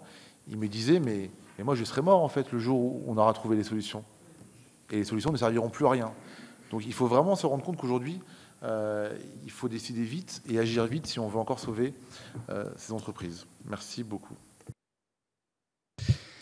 Alors, pour répondre, tenter d'apporter un éclairage à la première question sur le libre-échange, le piège absolu, c'est de raisonner pour ou contre. Ça n'a pas de sens dans la mesure où 20% des emplois français dépendent des exportations. Que se refermer, c'est une ligne Maginot. C'est totalement une vue de l'esprit. Si vous mettez même des droits de douane, les pays qui prennent de l'avance en compétitivité, en innovation, ils vont installer des usines. On voit déjà les Chinois dans l'automobile qui proposent des deals en Espagne, en Hongrie, qui implantent des usines. On voit qu'on est dépendant d'eux pour les batteries. On a leur matériel, leurs équipements qui fonctionnent plus ou moins bien dans certains cas. Et donc, la seule réponse, celle de fond, c'est ce qu'a dit mon voisin, c'est la compétitivité. Et on peut le tourner sous tous les angles. On a des sujets en France, il y a eu des efforts parce que nos organisations se sont mobilisées, parce que des élus ont pris ces sujets au sérieux, et on a eu quelques résultats de ce réalignement de compétitivité. Mais aujourd'hui, 70 à 80% des réglementations qui touchent nos entreprises dans certains secteurs trouvent leur origine à Strasbourg et à Bruxelles. Donc il faut absolument remettre un pied dans la porte à Bruxelles et à Strasbourg, où on a perdu de l'influence. On n'a pas suffisamment pris la mesure du basculement, de l'élargissement à 27 États. On n'a pas suffisamment pris la mesure du poids désormais du Parlement européen qui propose des amendements sans étude d'impact, du pouvoir normatif de la Commission. Et donc là, évidemment, la simplification amorcée sur Omnibus, nous, on la trouve insuffisante. Il faut qu'elle aille beaucoup plus loin sur la CSRD. Je ne parle même pas de la CS3D, puisqu'on parle de libre-échange. On est en train de se découpler du reste du monde. Les grandes banques sont sorties d'Afrique, je ne veux pas m'exprimer à leur place, mais en partie pour des raisons de conformité. Est-ce que vous savez que la conformité, juste les règles de conformité, coûtent plus de 3 milliards d'euros aux banques néerlandaises? C'est une étude du patronat, le VNO. 11 000 salariés de la conformité. Nos entreprises, en moyenne, le coût de conformité, c'est la moitié du coût de l'énergie. En moyenne, c'est une étude de Business Europe. Ça veut dire qu'on passe plus de temps à se préoccuper de questions administratives de conformité que d'améliorer nos produits, nos services, aller trouver des contrats, aller trouver des débouchés commerciaux. Et en plus, nos règles deviennent tellement différentes des autres pays qu'il y a cette désynchronisation, alors qu'on doit trouver justement des voies et moyens pour travailler avec des pays tiers. Donc le débat n'est pas pour ou contre, c'est un discernement qui évolue dans le temps, aussi en fonction de l'attitude de nos grands partenaires commerciaux. Parce que, évidemment, lorsque la Chine, on peut dire aujourd'hui, on était naïf, enfin, on a quand même fait du commerce avec la Chine et il y a quand même un certain nombre d'entreprises qui ont bénéficié de ce marché. Donc, il y a eu un intérêt à un moment donné d'arrimer la Chine dans le système international. Il se trouve que sur certains secteurs et qu'aujourd'hui, certaines pratiques ne répondent pas aux règles d'une concurrence équilibrée et loyale. Et donc, évidemment qu'il faut se protéger. Les enquêtes anti-dumping, vous l'avez dit, Madame la sénatrice, prennent 2 ans. Peut-être qu'on peut avoir des mécanismes de prévention. Alors, je crois qu'on travaille dessus pour pouvoir agir tout de suite. Est-ce qu'on peut aussi se protéger en laissant la Commission être le bouclier? Parce que lorsqu'on a des élus qui vont claironner que c'est grâce à la France qu'on a obtenu telle ou telle mesure, derrière, les effets de rétorsion sont pour nos entreprises. Parce que les autres pays européens qui sont bien contents, finalement, d'être passés avec nous et d'avoir les règles de protection, disent « Vous devez punir la France, c'est eux qui l'ont demandé. Regardez, il y a des élus qui disent « C'est nous qui avons obtenu. » Donc là, peut-être faire attention. Sur Shine et Temu, il faut faire attention à la sémantique. Évidemment, Shine et Temu sont les plus gros fournisseurs de colis. Mais s'il y avait des plateformes indiennes ou d'autres pays, c'est la même chose. Ce n'est pas anti-Chine. C'est simplement qu'on a des plateformes qui sont sous-régulées alors qu'on nous surrégule. Et on n'a pas les contrôles douaniers. Donc là où on a le vrai problème, ce n'est pas tant l'abaissement du seuil de minimis que la réalité des contrôles douaniers. Et on ne va pas embaucher 10 000 douaniers. Donc il faut une méthode d'échantillonnage qui permette de faire les redressements nécessaires pour que ça soit impactant. Sur la concurrence, très rapidement, nous on a poussé, je crois que ça a un peu évolué à l'échelle européenne, pour qu'il y ait une grille d'analyse qui soit mondiale et qui soit plus simplement l'état de la concurrence au sein de l'Union européenne. Et donc, c'est toutes ces questions qu'il faut prendre en compte, sachant enfin que pour les matériaux critiques, malheureusement, on a un peu besoin aussi de partenaires commerciaux et donc il faut faire attention. On l'a vu, la Chine a mis en place des restrictions, c'est pas récent, hein, on avait mis en place il y a quelques mois sur le gallium et germanium, mais il faut faire attention parce qu'on n'est pas aujourd'hui autonome et il faut construire cette autonomie. Alors, pour compléter les propos de mes collègues, bon, globalement, les pays les plus prospères, les plus riches, sont ceux qui commercent le plus. Donc, faire l'inverse, ce serait s'appauvrir. Hein. Je pense que là-dessus, il n'y a pas trop de débat. Après, je pense que le sujet du libre-échange, il y a deux sujets importants. C'est la réciprocité. Réciprocité sur l'accès au marché, sur les subventions. C'est vrai qu'aujourd'hui, quand on regarde un certain nombre de marchés, il n'y a pas de réciprocité, aucune. Vous avez difficilement accès au marché, vos collègues sont subventionnés, le textile qui arrive de Chine aujourd'hui, les voitures qui arrivent, et avant c'était les panneaux solaires, enfin c'est une longue série d'industries qui en fait ont été très largement subventionnés, qui sont arrivés sur notre territoire pas cher, qui ont tué nos industries et que nous consommons évidemment à tour de bras. Et tant qu'on n'a pas ce sujet de réciprocité, tant qu'on ne met pas en place le respect, en fait, qu'on n'arrive pas à mettre en place le respect des normes, on se met en très grande difficulté. Ceci étant, il ne faut pas que ceci nous voile la face concernant le sujet de fond, qui est de nous regarder avec un esprit critique et de se dire pourquoi est-ce qu'on n'a pas suffisamment de parts de marché à l'international. Et là, on en revient à la compétitivité. Je veux dire, vous regardez des pays qui ne sont pas des pays à bas coût ou à bas salaire comme la Suisse et l'Allemagne ou les pays scandinaves, l'Italie du Nord, ce sont des pays qui ont des excédents commerciaux très importants, qui ont des niveaux de vie très corrects, qui ont souvent des systèmes publics et de santé de qualité, mais qui se financent différemment. Le coût ne pesant pas sur le travail, mais pesant sur la consommation. Là, je rejoins tout à fait mes collègues sur ce point-là. Tant qu'on n'aura pas modifié la tuyauterie fiscale et qu'on n'aura pas fait le travail nécessaire sur la compétitivité, nous aurons des difficultés, nous aurons des déficits naturels. C'est des droits de douane à l'envers que nous sommes créés depuis 30 ans. Donc, on ne peut pas tout mettre sur le dos des autres. Je veux dire, aujourd'hui, nous avons des fragilités.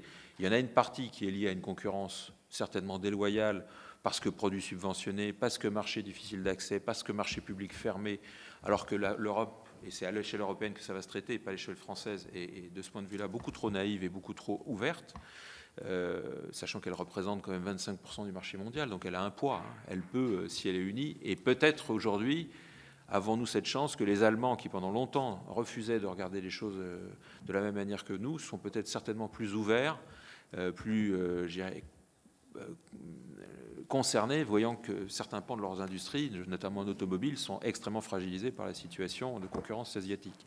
Donc il y a peut-être une opportunité aujourd'hui de réaligner un peu plus les positions européennes sur ce point, mais j'irais fermer les marchés ou mettre en place des mesures trop coercitives serait certainement trop dangereuse pour notre pays et ne résoudrait pas le sujet. C'est plutôt le sujet de la réciprocité, de la concurrence loyale qu'il faut traiter, certainement avec des rythmes et des mesures beaucoup plus rapides, parce qu'effectivement la déferlante actuelle Shine, Temu, Alibaba, il y en a d'autres, il n'y a pas que ça, aujourd'hui impacte énormément le petit commerce, énormément nos industriels, avec des produits qui ne respectent absolument pas nos règles, en tout cas qui sont souvent de qualité très, très, très moyenne.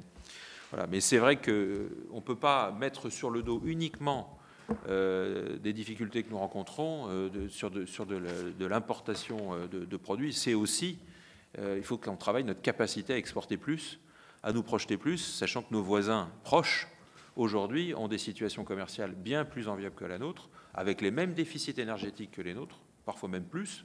Je vous rappelle que l'année dernière, la France a exporté l'électricité, donc on a amélioré notre déficit. Nous avons diminué notre déficit en exportant de l'énergie, et j'espère que ça va continuer. Mais le problème fondamental pour nous, c'est de travailler notre compétitivité coût pour être capable d'exporter plus, en contrepartie d'un certain nombre de produits que nous serons de toute façon obligés d'acheter. Et effectivement, la fermeture ou la restriction commerciale serait dangereuse aussi, puisque les chaînes d'approvisionnement sont mondialisées aujourd'hui. On l'a bien vu pendant le Covid. Dès lors que vous avez des problématiques d'approvisionnement ou de transport, vous fragilisez nos industries françaises qui achètent de toute façon et de façon obligée des terres rares, certains composants, etc. par-delà le monde. Donc il faut rester ouvert, mais pas naïf. Merci. Je vais donner la parole à deux de nos collègues, Michel Canevet et Michel Masset. Merci, Monsieur le Président, et merci à nos intervenants également. Vous avez dû être entendu, Monsieur le Président Picon, puisque j'ai vu tout à l'heure que le gouvernement proposait de taxer de quelques euros les colis venant de Chine vendus par des plateformes. C'est dire que si cela peut aboutir, effectivement, cela permettra peut-être de régler d'ici 2028, où normalement on doit pouvoir traiter la question des colis d'une valeur de moins de 150 euros pour savoir quel est le niveau de taxation qu'il faut leur indiquer.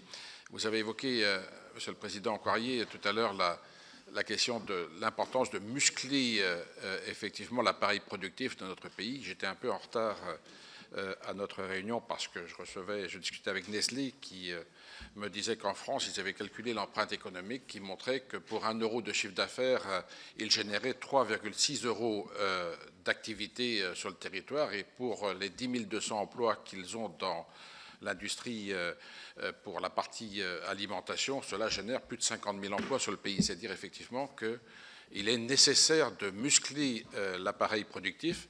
Et à cet égard, je voudrais savoir quels sont un peu l'état de discussion que vous avez avec Bercy. Est-ce que vous sentez qu'il y a une écoute à Bercy sur ce qu'il faut faire pour pouvoir muscler l'appareil productif? Et est-ce qu'il y a une mesure qui vous semble importante qui permettrait effectivement d'avancer sur le sujet, puisque c'est un sujet récurrent que nous examinons régulièrement avec votre concours d'ailleurs au sein de la délégation sénatoriale aux entreprises, et on a un peu de mal, c'est vrai, à faire avancer le gouvernement dans cette direction. Donc il faut que nous puissions joindre nos efforts pour y arriver. Et puis il y a la question de l'exportation. On a des dispositifs en France, notamment l'accompagnement des entreprises par Business France, ou bien des dispositifs d'accompagnement à l'export par BPI France. Est-ce que ces dispositifs vous semblent optimaux ou mériteraient-ils d'être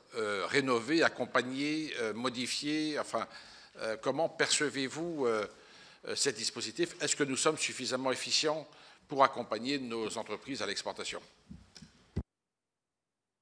Merci. Michel Masset. Oui, merci, Président. Une question assez brève qui, bien sûr, demande des réponses assez brèves pour que tout le monde puisse échanger. Mais quelque part, la situation que nous traversons aujourd'hui, qu'elle soit au niveau mondial, européen, française, je crois que la clé se trouvera par la capacité, ou en tout cas l'effort que l'on mettra et la volonté que l'on aura de travailler les uns avec les autres. C'est mon sentiment. On n'a plus les moyens de travailler de manière isolée. Moi, je tiens à remercier le Président pour cette initiative, de vous avoir invité aujourd'hui tous les quatre. Face à vous, vous avez des sénateurs de groupes différents, mais tous attachés particulièrement à l'économie. Et nous faisons bloc lorsqu'il y a des propositions communes, transpartisanes, pour le bien, justement, de l'économie. Bon, après, on ne gagne pas toujours, hein. Je crois qu'on parle de la simplification depuis maintenant plusieurs mois ou années. Ça s'est traduit dans les 10 dernières années par 30% d'augmentation de normes supplémentaires. Parenthèse. Il y a des initiatives heureuses, je pense au test PME et d'autres. Donc on travaille dans cette commission énormément à l'intérêt de l'entreprise. Et quand je vous parle de cette capacité à œuvrer ensemble, puisque je parle d'une phrase de Ripide, je crois qu'il disait qu'aucun de nous ne sait ce qu'on peut faire tous ensemble, quelque part. Moi, je crois qu'on a les capacités pour affronter les situations. Voilà. Je pense que c'est intéressant aussi de trouver un tronc commun dans vos attentes des uns et des autres. Voilà.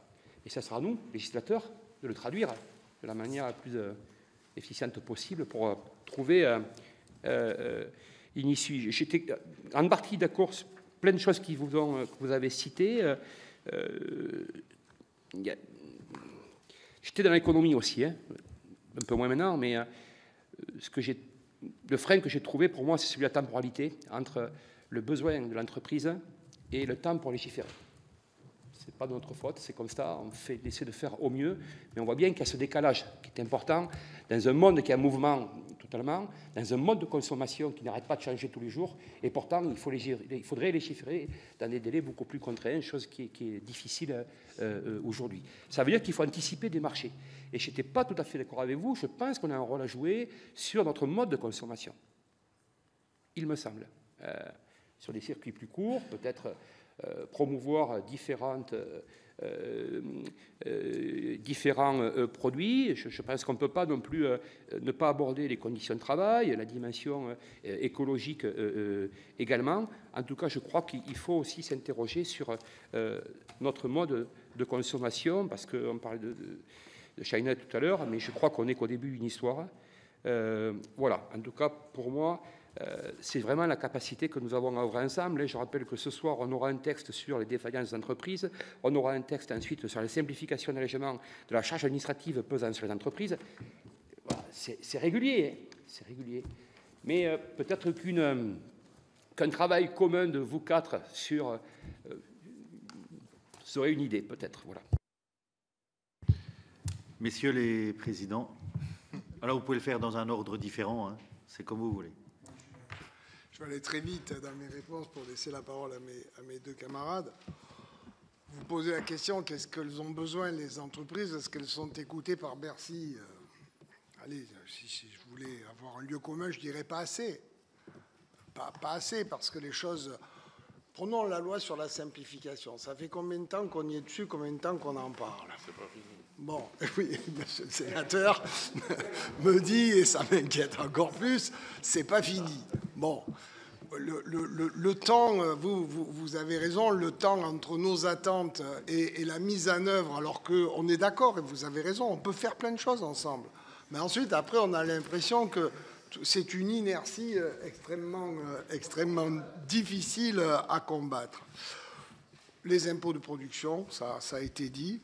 Le coût du travail, que ce soit une grande entreprise, une petite entreprise, c'est plus possible de financer notre modèle social majoritairement sur le travail. Je veux dire, nous allons faire des propositions là-dessus et mettre au débat des idées, mais ça peut pas durer. Des tas de boîtes, quand vous arrivez à des 55, 60%, 65% de masse salariale chargée, bon, la simplification, c'est aussi un allègement de tous les textes. Enfin, franchement, l'insécurité juridique de toutes les entreprises qui n'ont pas les moyens de se payer des staffs administratifs juridiques pour leur dire « attention, ça tu peux, attention, ça tu peux pas », c'est juste pas possible.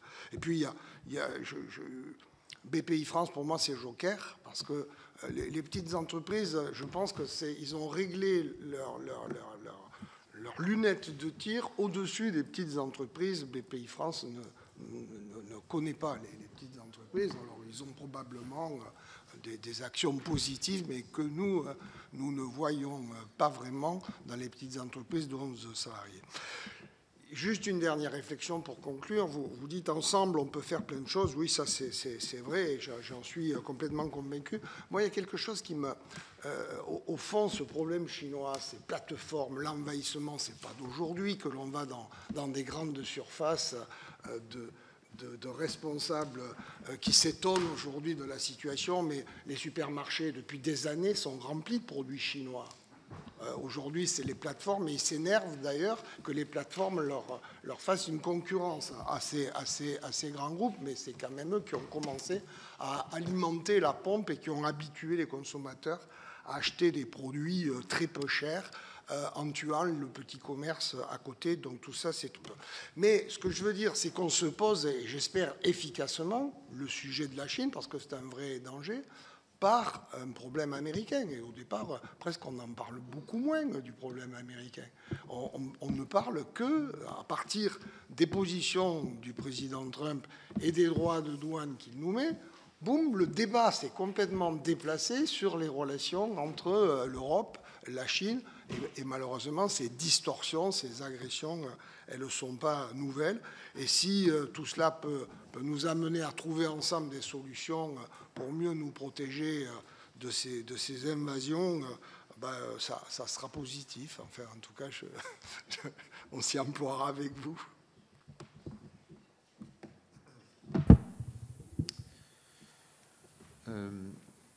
Alors, comme mon voisin, bien évidemment, je pense qu'on n'est jamais assez écouté. Mais j'ai la chance d'avoir été élu il y a que 3 mois, donc disons que j'ai une expérience plus courte. Alors, je veux dire que durant ces 3 mois, je me sens écouté. Maintenant, dans les prochains mois, je verrai si, au-delà de l'écoute, les résultats sont là. Et il y a un sujet, parce que vous me posiez la question de s'il y avait un sujet majeur qu'on pourrait porter. Je repense que ce que vient de dire Michel, c'est aujourd'hui, on a construit tout notre modèle social autour du fait qu'il est financé en grande partie par le travail. À un moment donné où le nombre d'actifs n'était pas le même, on sortait de la guerre, il y avait tout un modèle qui était différent d'aujourd'hui. Et on n'a jamais osé remettre en cause ce système-là. Et aujourd'hui, on voit bien les limites, parce que à chaque fois, on a dû augmenter le coût du travail pour financer les besoins supplémentaires. Et on fait reposer sur les actifs la grande majorité du coût du financement social, au-delà de ce qui revient pour les actifs. Donc, que les actifs payent, par exemple, la retraite, c'est normal, c'est une charge contributive, mais qui payent la santé de tous les Français ou qui payent la politique familiale, ce n'est pas une question de salariés et d'actifs, c'est une question de solidarité nationale, et donc c'est une question d'impôt ou d'autres fiscalités. Donc le vrai sujet, il est de dire, aujourd'hui, il faut que le coût du travail, il faut que les charges au niveau du travail, autant sur le salarié que sur l'entreprise, baissent drastiquement. Aujourd'hui, on a 500 milliards qui sont prélevés et 400 milliards quand on prend en net d'allègement de charges. Donc sur les 400 milliards, ce qu'il faudrait, c'est au moins 25%, donc 100 milliards qu'on transfère vers d'autres modes de fiscalité. Il faut que l'effet soit assez massif pour que autant les salariés que les entreprises le ressentent vraiment. Pourquoi ? Parce que quand, par exemple, en 2017, le président de la République fait disparaître la cotisation chômage pour les salariés, augmente la CSG, finalement, l'augmentation pour les salariés, elle est de 2%, je ne sais plus combien, quoi. Pas assez pour que, finalement, les salariés soient vraiment sponsors de la mesure. Par contre, la hausse de la CSG, tous les gens qui étaient impactés, alors là, ils ont assez fait entendre leur voix, et donc, finalement, il n'y a eu que des mécontents. Et donc, pour que la réforme fonctionne bien, il faut que l'effet positif soit massif. Et donc, de dire que les salariés doivent avoir un gain sur leur pouvoir d'achat qui soit très, très fort, accentuer la différence entre le travail et le non-travail, revaloriser vraiment le travail, justement en augmentant le coût des charges salariales, en baissant le pourcentage de charges salariales, en baissant également le coût du travail pour favoriser la production en France, favoriser l'industrie, et en transférant à la consommation. Et bien évidemment, ça permettra aussi de rééquilibrer le déséquilibre, on va dire, entre les produits importés et les produits français. Donc voilà, s'il y a une mesure, moi je suis optimiste, alors j'espère pas idéaliste, mais optimiste en tout cas, en pensant que peut-être que là on est au bout d'un système, au bout d'un modèle, et que c'est l'occasion, malgré un contexte politique qui est compliqué, c'est l'occasion de passer une grande réforme comme ça, et qui serait bénéfique pour les salariés, pour les entreprises. Donc je pense qu'on a besoin de ça aujourd'hui. Et ensuite, sur notre capacité à travailler ensemble. Alors, je n'ai pas compris si travailler ensemble, nous ici ou nous tous là, mais en tout cas, je sais qu'ici, on est entre personnes avec qui on peut travailler et qui sont, sur les sujets économiques et entreprises, toujours des grands défenseurs de ces sujets qui sont capitaux, mais qui sont malheureusement peu compris souvent par nos hommes et femmes politiques. Donc merci déjà pour tout ce que vous faites pour les entreprises et pour l'économie. Et donc, moi, je demande bien évidemment au fait de travailler encore plus ensemble. J'ai le sentiment que c'est déjà ce qu'on fait. En tout cas, nous, ensemble, c'est déjà ce qu'on fait un peu au quotidien. Et bien évidemment, l'objectif de ces moments-là aussi, c'est qu'on puisse échanger. Mais si vous avez des idées particulières, moi, bien évidemment, je prends. Je n'ai pas de réponse simple à ce que vous dites. Et comment est-ce que les outils pour l'export suffisent? Je pense qu'on a déjà une batterie de mesures, mais bien évidemment, on pourrait développer d'autres choses. BPI est un très bon acteur pour ça. Je pense qu'il y a d'autres choses qu'on pourrait faire. Vous parlez de Business France. Il y a sûrement des sujets autour de développer la marque France, qu'on puisse justement beaucoup plus pousser le fait de renforcer la marque France à l'étranger. Bon, il y a différentes mesures qu'on porte. Donc, est-ce que c'est suffisant? Non. Mais est-ce qu'il y a déjà quelque chose qui est bien? Bien évidemment, on a déjà une bonne base. Merci. Je ne vais pas répéter ce qu'ont dit brillamment mes voisins. Le président Patrick Martin s'est exprimé de nombreuses fois sur tous ces sujets. Il est clair que le système productif supporte beaucoup trop de charges. Ça a été dit, 4 Français qui travaillent pour 10 Français. Ça ne peut pas tenir et donc il faut revoir tout le financement de la protection sociale ou mettre tous les sujets sur la table. Le MEDEF l'a fait, notamment sur la formation très récemment. L'orientation professionnelle, c'est des sujets qui sont au cœur de nos activités. Et donc, on continuera d'être une force motrice de proposition. Certaines mesures ont créé le trouble, et notamment, les entreprises ont perçu, par exemple, le versement mobilité régionale comme une charge en plus. Nous, on l'associe à un impôt de production. On comprend le besoin de financer les infrastructures. Mais par contre, on comprend moins que ce soit les entreprises qui financent le transport de tous. Et donc là, il y a aussi vraiment à se réinterroger sur ce qu'on souhaite faire. Ou je prends un autre exemple, le transfert vers les entreprises des complémentaires santé, c'est 900 millions, je crois, d'euros. C'est à la fin de la journée des charges. En plus, le verdissement des flottes de véhicules. Il y a beaucoup de chefs d'entreprise qui se sont réveillés avec une note salée. Donc ça contribue aussi à l'agacement, sachant, et c'est ce qu'a dit mon voisin du Métis, que la baisse de la charge fiscale accroît le rendement. Il l'a très bien expliqué pour les impôts de production. Ça a été la même chose sur l'impôt sur les sociétés. Quand on a baissé l'impôt sur les sociétés, on a réussi à avoir un volume plus fort de rendement. Et donc, c'est ça qui est important. On le sait, malheureusement, on a du mal à convaincre nos compatriotes que c'est ce système qui fonctionne, malgré les résultats sur la courbe du chômage, etc. etc. Sur l'export, oui, probablement les circuits courts, c'est une bonne idée, mais il faut quand même être extrêmement vigilant dans tout ce qu'on dit, parce que le discours dominant, c'est quand même il faut fermer. Il faut fermer parce qu'on voit ces flux, on voit la Chine va faire la moitié de la production mondiale industrielle en 2030. Donc c'est demain. Et donc sur tous les sujets, ils sont mastodontiques. On produit 15 millions de tonnes d'acier, ils en produisent 1 milliard. On produit 1,3 million de voitures, ils en produisent 30 millions. Donc on va être submergé. Donc c'est cette tentation. Mais il faut faire attention parce que le cognac, quand la Chine s'est fermée, 70 000 emplois, la Charente-Maritime, Airbus, 20 000 emplois liés aux États-Unis. Il faut faire attention, la Haute-Garonne. Comment on fait ? 20 à 30% des exportations ou des flux, c'est les États-Unis. Pour la cosmétique, j'ai relevé ces chiffres, les États-Unis, c'est 60 000 emplois induits ou à risque. Je les donne parce que je ne les ai pas forcément donnés. Et pour l'agriculture, qui est toujours une question très prégnante au Sénat, l'agroalimentaire exporte beaucoup. Et c'est 70% de l'aval agricole. Et il y a des filières agricoles qui bénéficient des accords commerciaux. Et aujourd'hui, en Europe, on s'affaiblit vis-à-vis de nos voisins en ayant un discours peut-être qui semble être trop autarcique ou en tout cas anti-accords commerciaux. Donc bien sûr qu'il faut se protéger, bien sûr qu'il ne faut pas être naïf, mais il faut garder en tête que c'est des emplois extrêmement locaux qui irriguent nos territoires, l'exportation et l'ouverture. Pour l'AFD Business France, on ne met pas des bons points et des mauvais points. Bien sûr qu'on pourrait faire plus pour travailler avec les entreprises. C'est toujours une frustration quand on voit que la BEI, la Banque européenne d'investissement et l'AFD financent des études pour une station d'épuration à Kigali au Rwanda et que derrière, c'est des entreprises chinoises qui construisent. Alors on nous dit qu'avec l'aide déliée, nos entreprises peuvent aller déposer ailleurs où il y a plus de financement. On nous fait des calculs très scientifiques pour nous dire qu'on y gagne, peut-être, mais on pourrait quand même avoir des clauses un peu plus RSE et fléchées d'une certaine façon un peu plus intelligemment. Et juste un dernier point, parce que là où il y a la masse volumétrique, c'est Global Gateway, 200 milliards européens. Nous, on n'a toujours pas compris où on dépose les dossiers, sincèrement.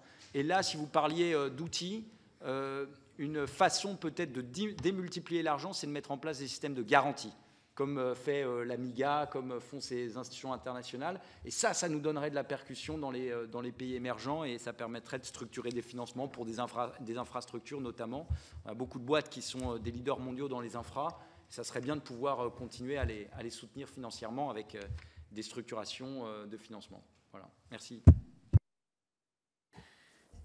Oui, concernant le sujet écoute de Bercy, on a des relations très, très régulières, on a d'excellentes relations avec la DGE, qui fait un travail efficace. On a d'ailleurs une stratégie Nation ETI qui existe, qui fait travailler chefs d'entreprise et haute administration pour justement travailler, simplifier, débugger un certain nombre de cas de situation. Donc j'ai là-dessus très bon échange. Après, ce qui est important, c'est surtout d'avoir la même lecture des sujets. C'est-à-dire que il ne faut pas être concentré uniquement sur des sujets du déficit et mettre de côté les sujets de compétitivité. Et c'est vrai que quand on regarde le budget 2025, alors il a été fait dans des conditions, on a compris, très compliquées, d'instabilité, etc.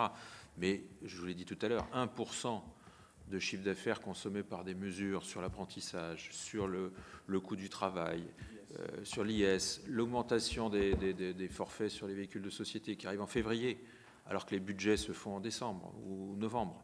C'est-à-dire que votre budget, il est déjà caduc. Enfin, si vous commencez comme ça à changer les règles en cours d'année sur un certain nombre de points et que vous rajoutez du coût du travail en parlant compétitivité, il y a un décalage complet. Et aujourd'hui, soyons clairs, les entreprises ont quand même le sentiment d'un retour en arrière avec un risque sur un certain nombre de dispositifs, comme je vous disais tout à l'heure, sur le long terme, la stabilité des actionnariats, notamment les Dutreil, etc., qui sont systématiquement remis sur la table. Bon, on ne peut pas continuer comme ça. À un moment donné, il faut sanctuariser, il faut stabiliser. Les choses se mesurent sur le long terme, et notamment dans l'industrie. Quand on est dans l'industrie, on investit à 5 ans, à 10 ans, à 15 ans. Si les règles changent tous les 6 mois, si vous changez les règles en cours d'exercice, vous allez casser la confiance des gens qui prennent des risques et qui veulent s'engager. C'est dommage, parce que quand on regarde aujourd'hui la psychologie des chefs d'entreprise, ils sont prêts à y aller, malgré les difficultés. Je veux dire, on en connaît des difficultés, ça fait 5 ans qu'on gère des crises successives. Ça n'a pas empêché les entreprises de se projeter, d'investir, etc. On est d'ailleurs souvent étonné de la résilience française dans ce contexte.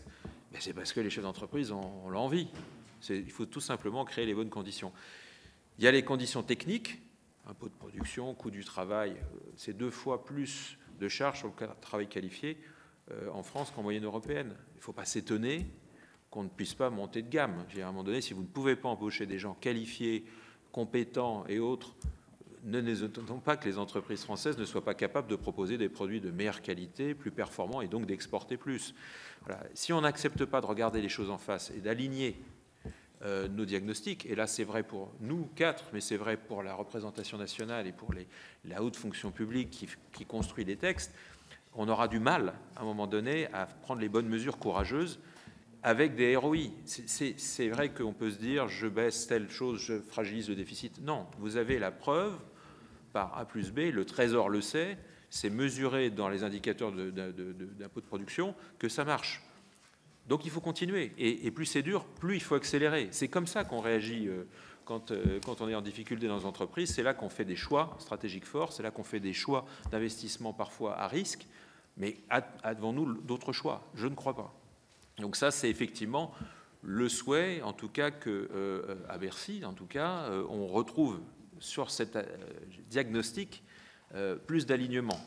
Et qu'on ne se laisse pas enfermer dans un débat budgétaire finalement mono-annuel, alors que les enjeux sont quadriques, enfin, sur plusieurs années.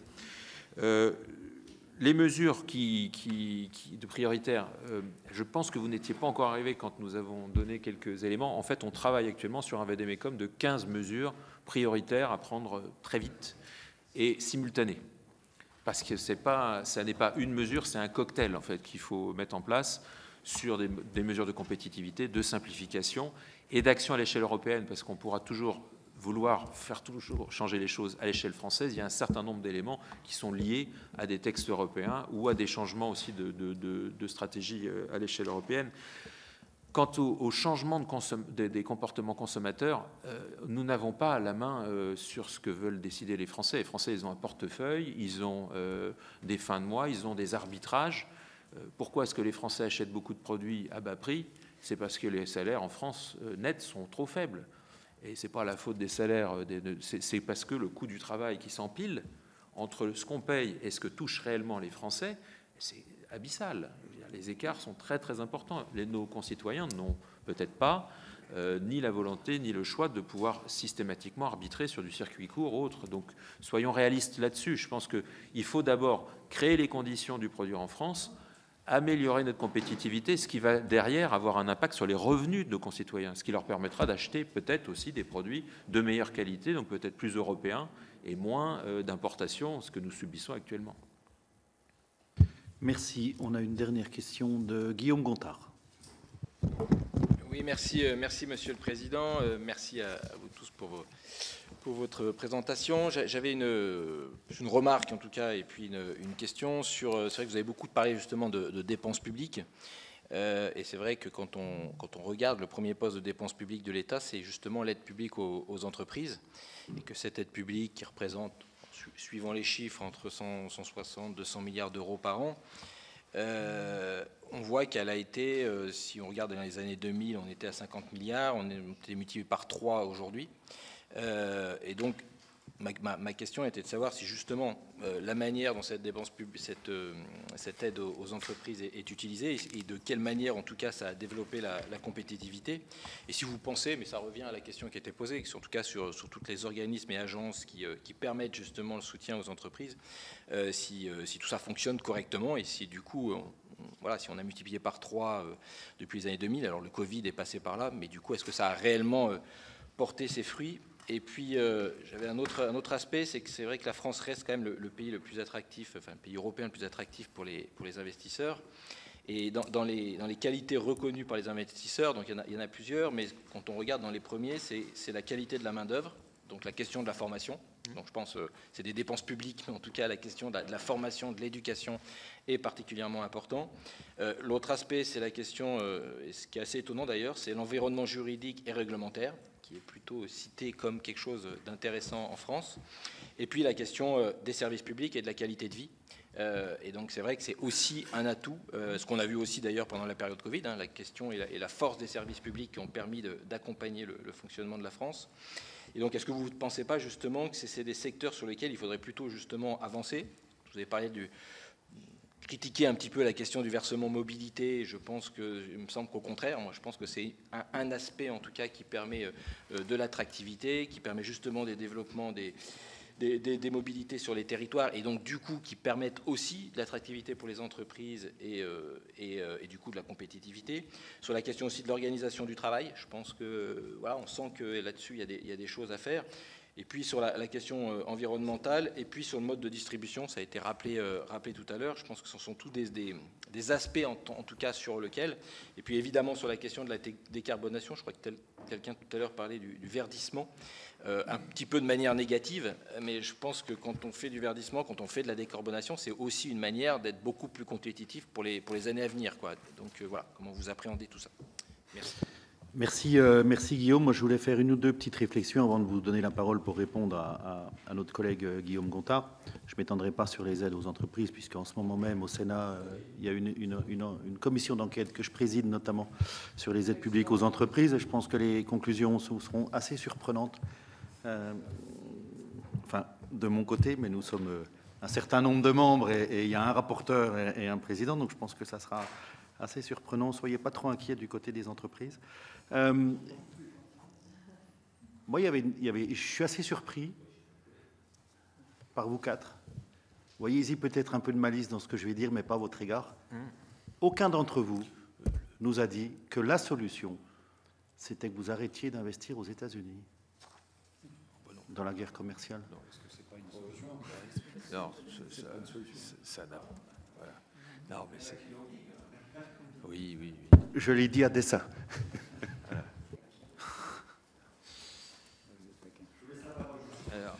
Non, mais moi, juste sur un point, puis mes collègues pourront compléter, sur les aides aux entreprises. Parce que, moi, franchement, soutenir l'apprentissage, ce n'est pas une aide aux entreprises, c'est une aide à la formation.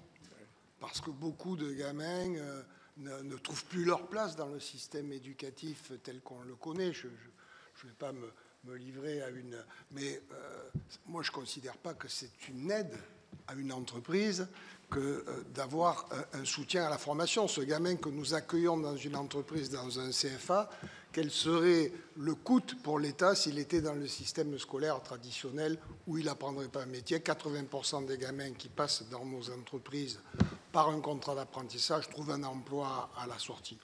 Pareil sur les exonérations de charges, parce que ça pèse beaucoup, c'est considéré comme des aides aux entreprises. Mais c'est la démonstration, s'il y a des exonérations de charges, c'est la démonstration, s'il en était besoin, que les charges sont trop élevées. Je reviens à ce que nous avons dit précédemment. Et c'est parce qu'on est dans une espèce de mécanique infernale où on a un tel coût du travail que pour essayer de limiter le chômage dans les gens peu formés, dans les bas salaires, on a mis publiquement autant d'argent. Mais je ne considère pas pour ma part que ce sont des aides aux entreprises, c'est du soutien à la formation et du soutien à l'emploi, sans lequel on renouerait avec un chômage de marge. Pour ceux qui est du crédit impôt recherche, du crédit innovation, tout ça, je laisserai plutôt mes camarades vous en parler plus précisément. Quant au verdissement, oui, et cette politique environnementale, il faut savoir que pour les entreprises, ça a un coût considérable. Moi, je vois les zones ZFR dans les villes, c'est un préjudice considérable pour beaucoup d'entreprises qui n'ont pas les moyens de verdir leurs véhicules de dépannage. C'est des contraintes extrêmement fortes aujourd'hui qui sont mises. Bon, il faut passer à l'électrique, Est-ce qu'on est convaincu que l'électrique, pour tous nos véhicules d'entreprise, c'est une solution irréversible demain? En tout cas, c'est une solution pour les Chinois de nous envahir encore plus aujourd'hui. Oui, ils y sont déjà, mais c'est en train de tuer notre industrie automobile au passage. Voilà, donc le verdissement, oui, on est tous attachés à ça, mais il ne faut pas qu'on soit tous morts dans une planète qui respire. Alors, je ne vais pas répéter ce qu'il vient de dire mon voisin sur l'allègement de charges, formation professionnelle. Bien évidemment, je suis entièrement d'accord. En fait, ces aides aux entreprises sont une compensation d'un coût qu'à un moment donné, on a considéré comme trop important et qui pénalisait les entreprises. Alors, ça ne veut pas dire qu'il n'y a pas à un moment donné certaines aides qui peuvent être revues, forcément, et l'argent public doit être toujours bien utilisé. Donc, je ne vous dis pas que 100% des aides aux entreprises ne sont pas potentiellement sujets à être revus. Mais il faut faire attention parce que quand on prend quand même dans les grandes masses, en effet, il y a 80 milliards d'allègements de charges. Donc on est déjà sur la grosse partie des aides. L'apprentissage, c'est aussi une grosse aide. Et donc tout ça, c'est des aides. Alors à chaque fois, j'entends que c'est pas conditionné. Je m'étouffe parce que c'est conditionné totalement, quoi. On n'a pas une aide à l'apprentissage, on n'a pas un apprenti, on n'a pas d'aide. On n'a pas d'exonération de charges, on n'a pas des salariés, donc à chaque fois, c'est toujours des aides qui sont conditionnées. Il n'y a jamais de subvention qui est donnée comme ça dans ces montants-là. Ensuite, sur les services publics, je pense qu'on est tous d'accord sur le fait qu'on est une société qui a choisi de socialiser le coût d'un service public renforcé et que c'est une chance pour la France. Peut-être où on diverge parfois, c'est qu'on considère que la qualité du service public n'est pas strictement proportionnelle à l'argent qu'on met dedans. Et ça, c'est un point fondamental. Ça veut dire qu'en gros, on a toujours considéré que pour avoir un meilleur service public, il fallait toujours mettre plus d'argent. Et donc, on met plus que nos voisins européens ramenés au nombre d'habitants. Et pourtant, il y a quand même un sentiment de dégradation du service public qui est très, très important. Donc, si on n'a jamais mis autant d'argent et que pourtant les Français ont quand même le sentiment que le service public s'est fortement dégradé, ça veut bien dire que le sujet, il n'est pas tellement l'argent qu'on met, mais l'organisation, l'efficience. Et j'ai osé parler de management, parce que je pense qu'on a aussi un vrai sujet sur le management, l'organisation du travail dans la fonction publique, dans l'administration, dans les hôpitaux, dans tout ça. Je vous donne un exemple, mais un hôpital public versus un hôpital associatif. L'hôpital public, je crois que c'est 20% de salariés en plus dans les fonctions administratives, voilà, pour les mêmes tâches. Je pourrais vous donner plein d'exemples comme ça. Donc le service public, la question, elle n'est pas est-ce qu'on veut ou pas un service public qualitatif, c'est est-ce qu'on est d'accord sur le fait que c'est pas en mettant toujours plus d'argent que ça marchera mieux, c'est à un moment donné en se posant vraiment la question de l'efficience, de l'organisation, du management des équipes, de comment on fait pour que ça réponde vraiment aux missions de service public, et aussi qu'est-ce que l'État doit faire et qu'est-ce que l'État ne doit pas faire aussi. L'État ne doit pas tout faire. L'État, parfois, son rôle, c'est peut-être fixer les règles, d'administrer, mais pas de tout faire, parce que l'État n'est pas forcément celui qui sait le mieux faire. Vous parlez d'organisation du travail, c'est par rapport à quoi, quand vous avez parlé d'organisation du travail? Dans les sujets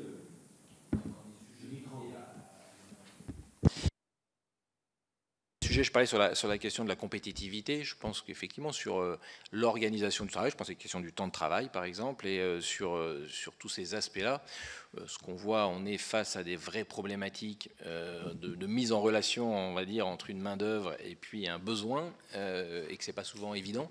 Et donc, si on ne réfléchit pas à cette réorganisation du travail, je pense qu'on aura des vrais problèmes, parce qu'on le voit dans beaucoup de secteurs. Et donc ça, pour moi, ça fait partie aussi, justement, sur la question de compétitivité, sur les choses sur lesquelles il faudrait réfléchir. Oui. Alors, question large, mais avec mes deux voisins autour de moi, la semaine dernière, ont été auditionnés par le vice-président de la Commission européenne et on parlait des quality jobs. Donc les quality jobs, en gros, c'était de dire il y a des secteurs d'activité où les métiers sont pénibles et donc finalement, c'est à cause de ces entreprises qu'elles ont du mal à recruter et donc elles devraient réfléchir à comment elles changent les conditions de travail. Mais il y a un moment donné, on ne peut pas non plus changer les conditions de travail de métiers qui sont structurellement difficiles. La question, elle est à force de dire qu'il faut des quality jobs, la QVT et tout, quel est le message qu'on passe? C'est de dire qu'il y a des métiers qui sont finalement des sous-métiers. Et donc, le message qu'on passe, c'est de dire à toutes les personnes qui cherchent des emplois, n'allez pas dans ces métiers-là, c'est des sous-métiers, c'est des métiers pénibles. Et en gros, on crée une sorte de quality job où finalement toutes ces entreprises qui ont du mal à recruter, on a des injonctions contradictoires parce qu'en fait on leur demande de faire quelque chose qui n'est pas possible parce qu'il y a des métiers qui sont structurellement parfois difficiles et donc bien évidemment elles ont des efforts à faire, mais elles ne pourront pas faire de révolution sur ces métiers-là. Il n'y a pas de solution magique et surtout il y a un gros risque à commencer à classifier ces métiers entre quality job, métiers avec une qualité de vie difficile et donc nous ce qu'on demande c'est moi, je veux bien entendre organisation de travail et tout, mais avant tout, il faut juste remettre le travail en avant, quoi. Il faut arrêter de toujours avoir des discours qui, finalement, poussent parfois à ne pas travailler plutôt qu'à travailler. Et ça, c'est plutôt ce sujet-là qui me paraît fondamental. Et on voit bien qu'avec un taux de chômage aussi important, alors qu'on a besoin de recruter autant, il y a un moment donné, il y a une vraie question qui se pose. Je ne reviendrai pas sur le versement de mobilité régionale qui, Fabrice l'a bien dit, c'est juste un nouvel impôt sur les entreprises. Donc, on est... Comment ?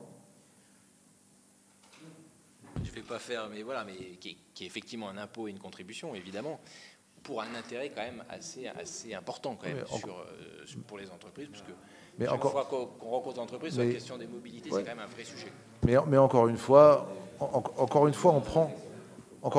sur nos entreprises.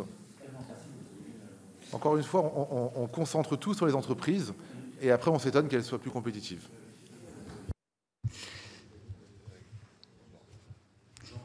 Alors, pour reprendre votre point sur les aides aux entreprises, il y a une sorte d'inversion un peu accusatoire ou de culpabilisation des entreprises qui monte, qui est un peu irritante, parce que lorsqu'on a le taux de prélèvement le plus élevé des pays de l'OCDE, de l'Union européenne, quasiment, et la pression fiscale la plus forte, même retraitée, des compensations qu'on fait, c'est vrai que ça peut générer un petit peu d'irritation.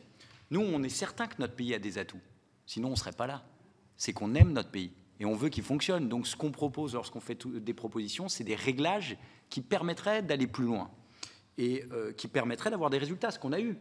Lorsqu'on est passé de 300 000 à quasiment 1 million d'apprentis, c'est pas simplement parce qu'on a mis des compensations, des aides à l'emploi, des aides à la formation. C'est parce qu'on a réussi à convaincre, et ça a été une révolution culturelle, on a réussi à convaincre ces jeunes et ces familles que c'était utile, que ça permettait de s'insérer dans le marché de l'emploi, que c'était un chemin de réussite, etc. Donc c'était une réussite collective et il faudrait s'enorgueillir des réussites qui sont collectives, qui n'appartiennent pas qu'aux entreprises, elles appartiennent aux apprentis, aux familles, aux élus qui se sont mobilisés, au système de formation.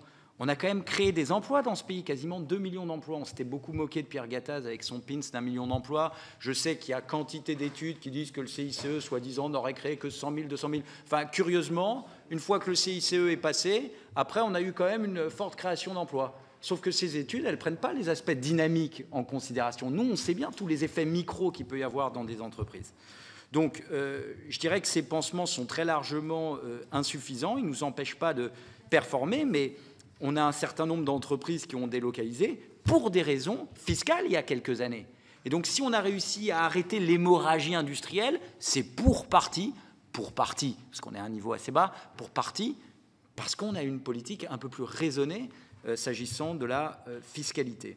La productivité, elle est en baisse à l'échelle de l'Union européenne. Si on prend l'écart avec les États-Unis, ça fait des courbes comme ça. C'est un sujet qui est majeur, la robotisation, l'intégration de l'intelligence artificielle et la formation des salariés pour déployer ces technologies qui vont coûter cher en termes d'investissement, mais aussi en termes d'élévation des expertises. Est-ce que, disait mon voisin, sur les salaires plus élevés, où les écarts de coût du travail sont encore énormes par rapport notamment à l'Allemagne, sur les bas salaires, ça s'est harmonisé, sur les salaires moyens et plus, là, on est sur des écarts de 1 à 4, 1 à 5 sur certaines catégories professionnelles. Le versement mobilité régionale, je suis désolé, encore une fois, on comprend le besoin d'infrastructures. Ce n'est pas remis en cause. Mais est-il normal qu'en Île-de-France, on paye la moitié des services de mobilité ? À Paris, il y a des touristes qui ne payent pas le vrai coût du transport, c'est les entreprises. Est-il normal que dans certaines régions, des entreprises payent le versement mobilité, mais n'aient pas un arrêt de bus à côté de leurs usines? Et ce n'est pas des petites usines, c'est des usines avec 1000 salariés de temps en temps. Par charité, je ne vais pas donner le nom de la ville. Puis finalement, on pénalise les entreprises qui ont beaucoup de main-d'œuvre et qui payent bien, puisque c'est assis. Ben oui, mais c'est complète. Ben oui, mais donc c'est aussi un problème. Oui, mais on ne le dit pas. Quand on parle de ça, on ne le dit pas. Ben oui, ben, vous ne l'aviez pas dit dans votre intervention, donc moi je le dis. Et puis je termine très rapidement sur le crédit impôt recherche, parce qu'on entend aussi beaucoup de choses. La France a la chance d'avoir quasiment est le pays qui a le plus de chercheurs dans le privé en Europe. Il y a peut-être un lien avec le crédit impôt recherche. Et on dit les entreprises, les grandes. Pierre Fabre, oui, c'est une grande entreprise, mais c'est aussi une entreprise qui est à Castres, qui est dans le Tarn, qui est hyper importante pour tout ce département. On a quelques sujets avec la 69. Pierre Fabre, ils ont un centre de recherche. Et ils ont du crédit impôt recherche. Et donc, lorsqu'on le coupe, et c'est le cas, et je ne vais pas rentrer dans les détails parce que ça les concerne, bah, ça pose des questions sur la poursuite de l'activité ou la localisation de chercheurs en France. Il y a un sujet dont on n'a pas parlé, parce que je vais laisser mon voisin parler du verdissement, parce que les subventions, c'est aussi du co-investissement, parce que c'est des effets de levier que fait l'État. 1 euro public, 5, 6, 7, 8, 9, 10 euros privés. Il y a un sujet, c'est la... Oui, bien sûr. Mais il y a un sujet qui n'a pas du tout été évoqué, et j'en termine vraiment par là, c'est le projet d'accélération, le projet de loi d'accélération de l'économie que le MEDEF a porté, a proposé, parce qu'on a une carte de France des projets bloqués. On a une carte de France des projets bloqués. Le DG de Safran l'a très bien dit, le groupe Leduf, il a dû abandonner un projet, je crois que c'était à Liffré en Ille-et-Vilaine, mais c'est dingue. C'est-à-dire qu'on a des investissements privés, pas 1 euro public, qui sont prêts à se déployer dans tous les départements en France. Mais tout est bloqué.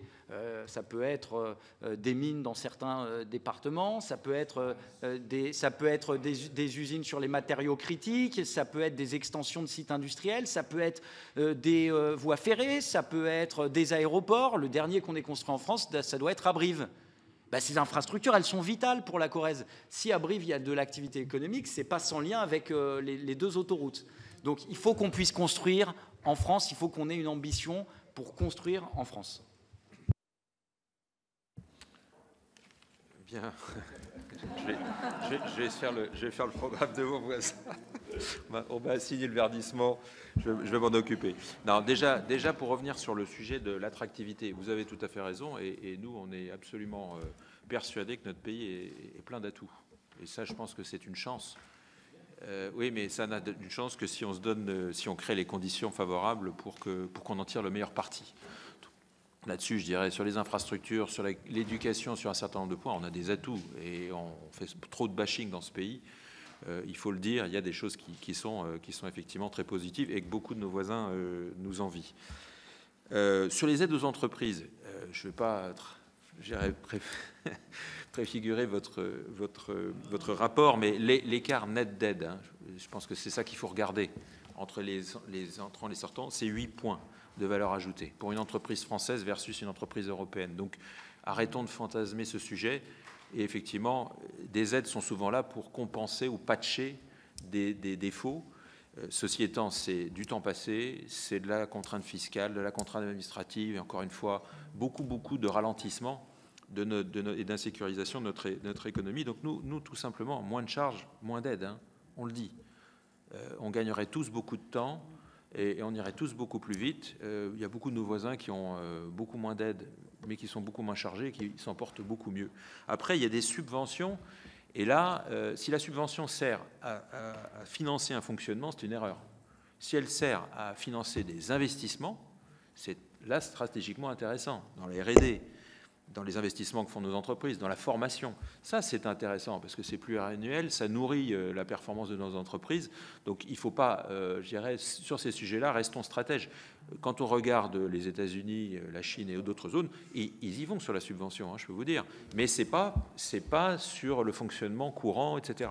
Dans les aides aux entreprises, soi-disant, il y a aussi beaucoup de sujets qui traitent des retraites de certains fonctionnaires. Il y a des sujets sur des agences. Enfin, on mélange tout, hein, des fruits et des carottes, enfin, ou des légumes, ce que vous voulez. Mais en tous les cas, c'est pas du tout. Enfin, ce débat-là est faussé. Regardons ce qui touche réellement les entreprises entre ce qu'elles reçoivent et ce qu'il leur est prélevé. Et là, on a un écart abyssal. 8% de valeur ajoutée, c'est considérable pour nos entreprises. Sur le verdissement, c'est parti. Hein. Les entreprises investissent. Hein. Moi, je suis déjà à 50% dans mon entreprise de production d'énergie renouvelable. Je suis déjà aux objectifs 2050 sur ma production. Et je ne suis pas le seul. Il y a plein de boîtes qui ont lancé des verdissements par le photovoltaïque, la biomasse. Vous parliez tout à l'heure de Nestlé. Nestlé, aujourd'hui, produit toute sa chaleur est déjà décarbonée. Donc, on est lancé. Je pense que ça, là-dessus... Après, ça ira peut-être un peu moins vite, compte tenu des contraintes économiques, parce qu'on le fera en fonction des résultats que nos entreprises peuvent dégager. Hein, il faut être réaliste.